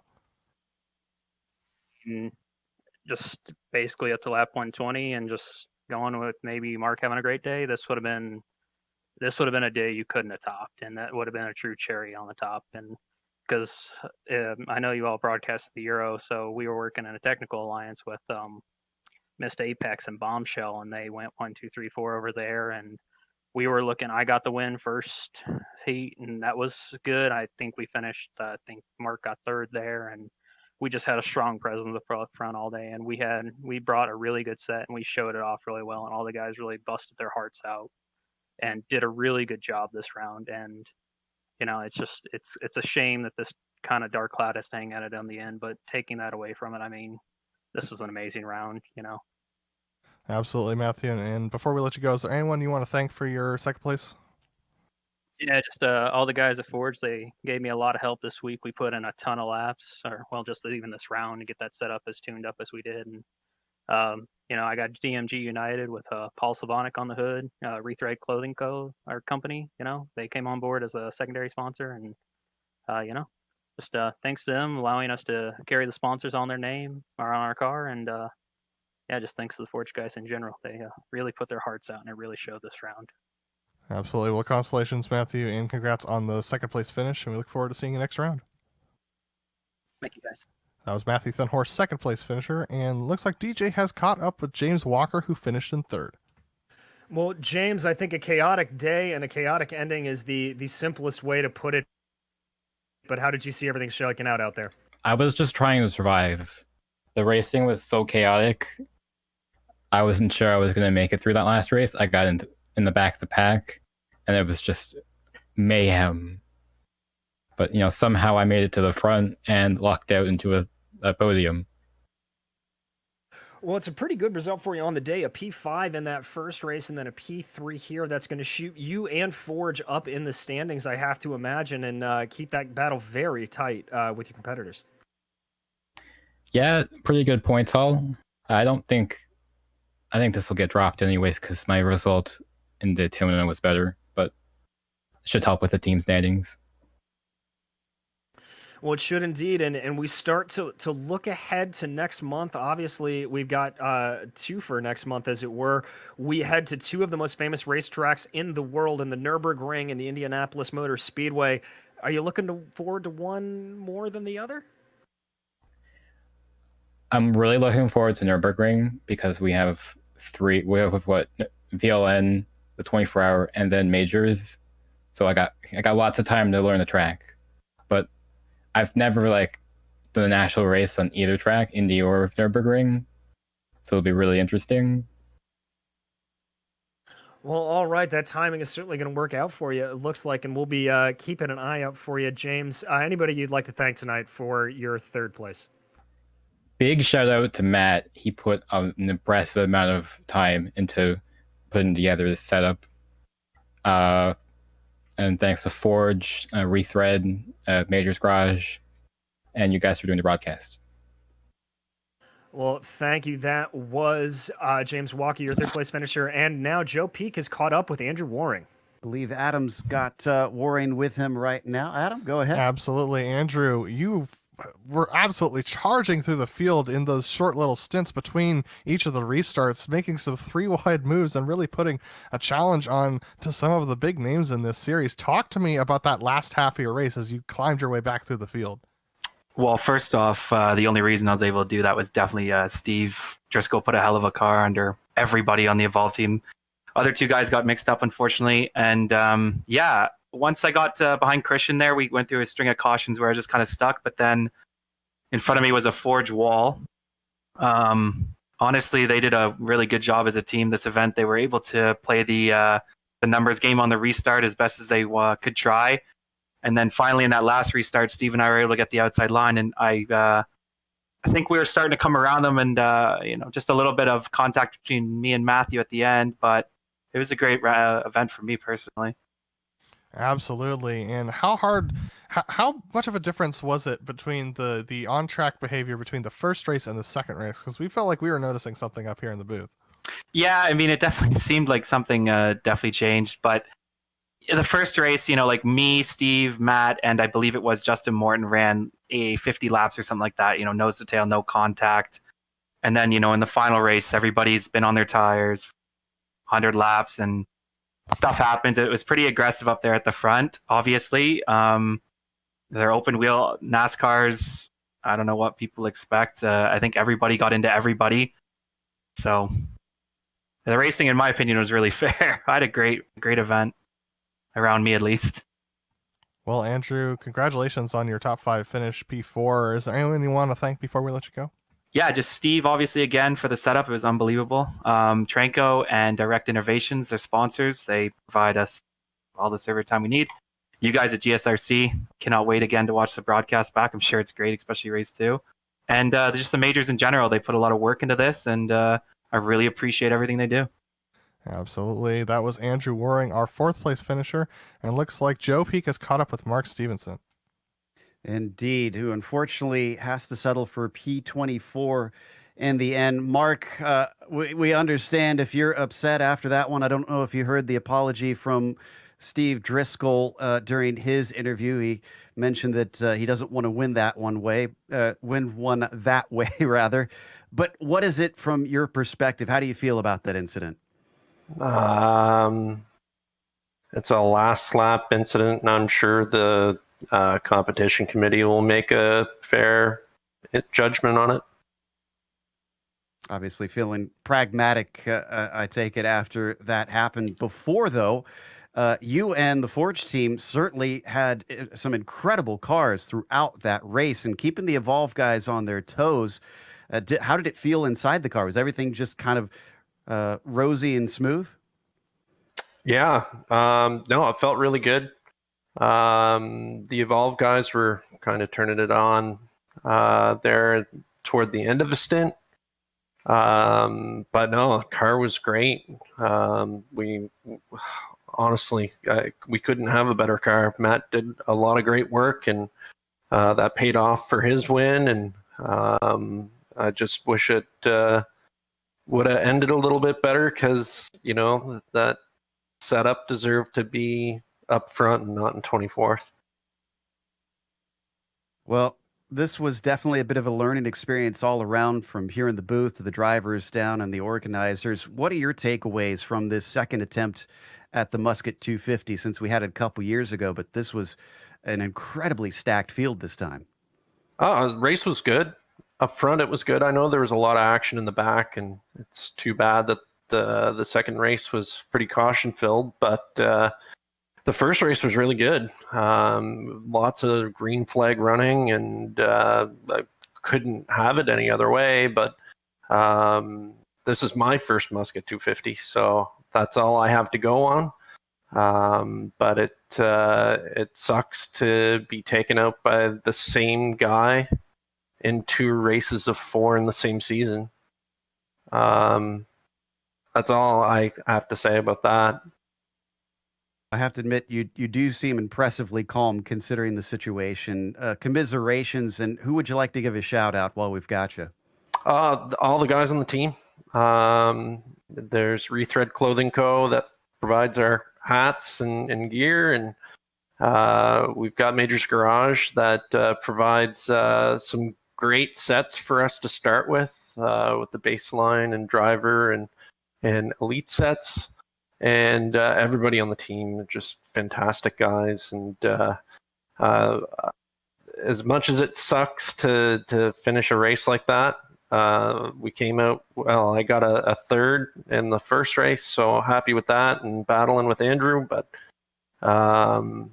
they raced really good right up until that point, and it's too bad. But the battle continues between Forge and Evolve, so I got to thank them for a rivalry. And we relish that rivalry up here. It's been giving us a lot of fun to watch, as that was 24th today, Mark Stevenson, who led much of the race, unfortunately. As we get ready to close up, we once again want to give a mention to our charity for this race. If you want to check it out, we got a link in the description below, but it is simply bestfriends.org. Big thanks for the Majors for making that the charity of this round. But also, we want to thank the companies that provide the software and the hardware for our broadcast, listed here on your screen. Additional thanks go to June Lalonde, who provides our wonderful music. See the screen for how to get a hold of more of her great work. And thanks to the team today, Adam, DJ, Sean, and Dougie. If you'd like to find out more about GSRC, including upcoming races, you can find it at globalsimracingchannel.com. Or check out our social media through the outlets listed at the bottom of the screen. And if you'd like to support the channel, check out our merchandise store at gsrc.storeenvy.com. Link is in the description below.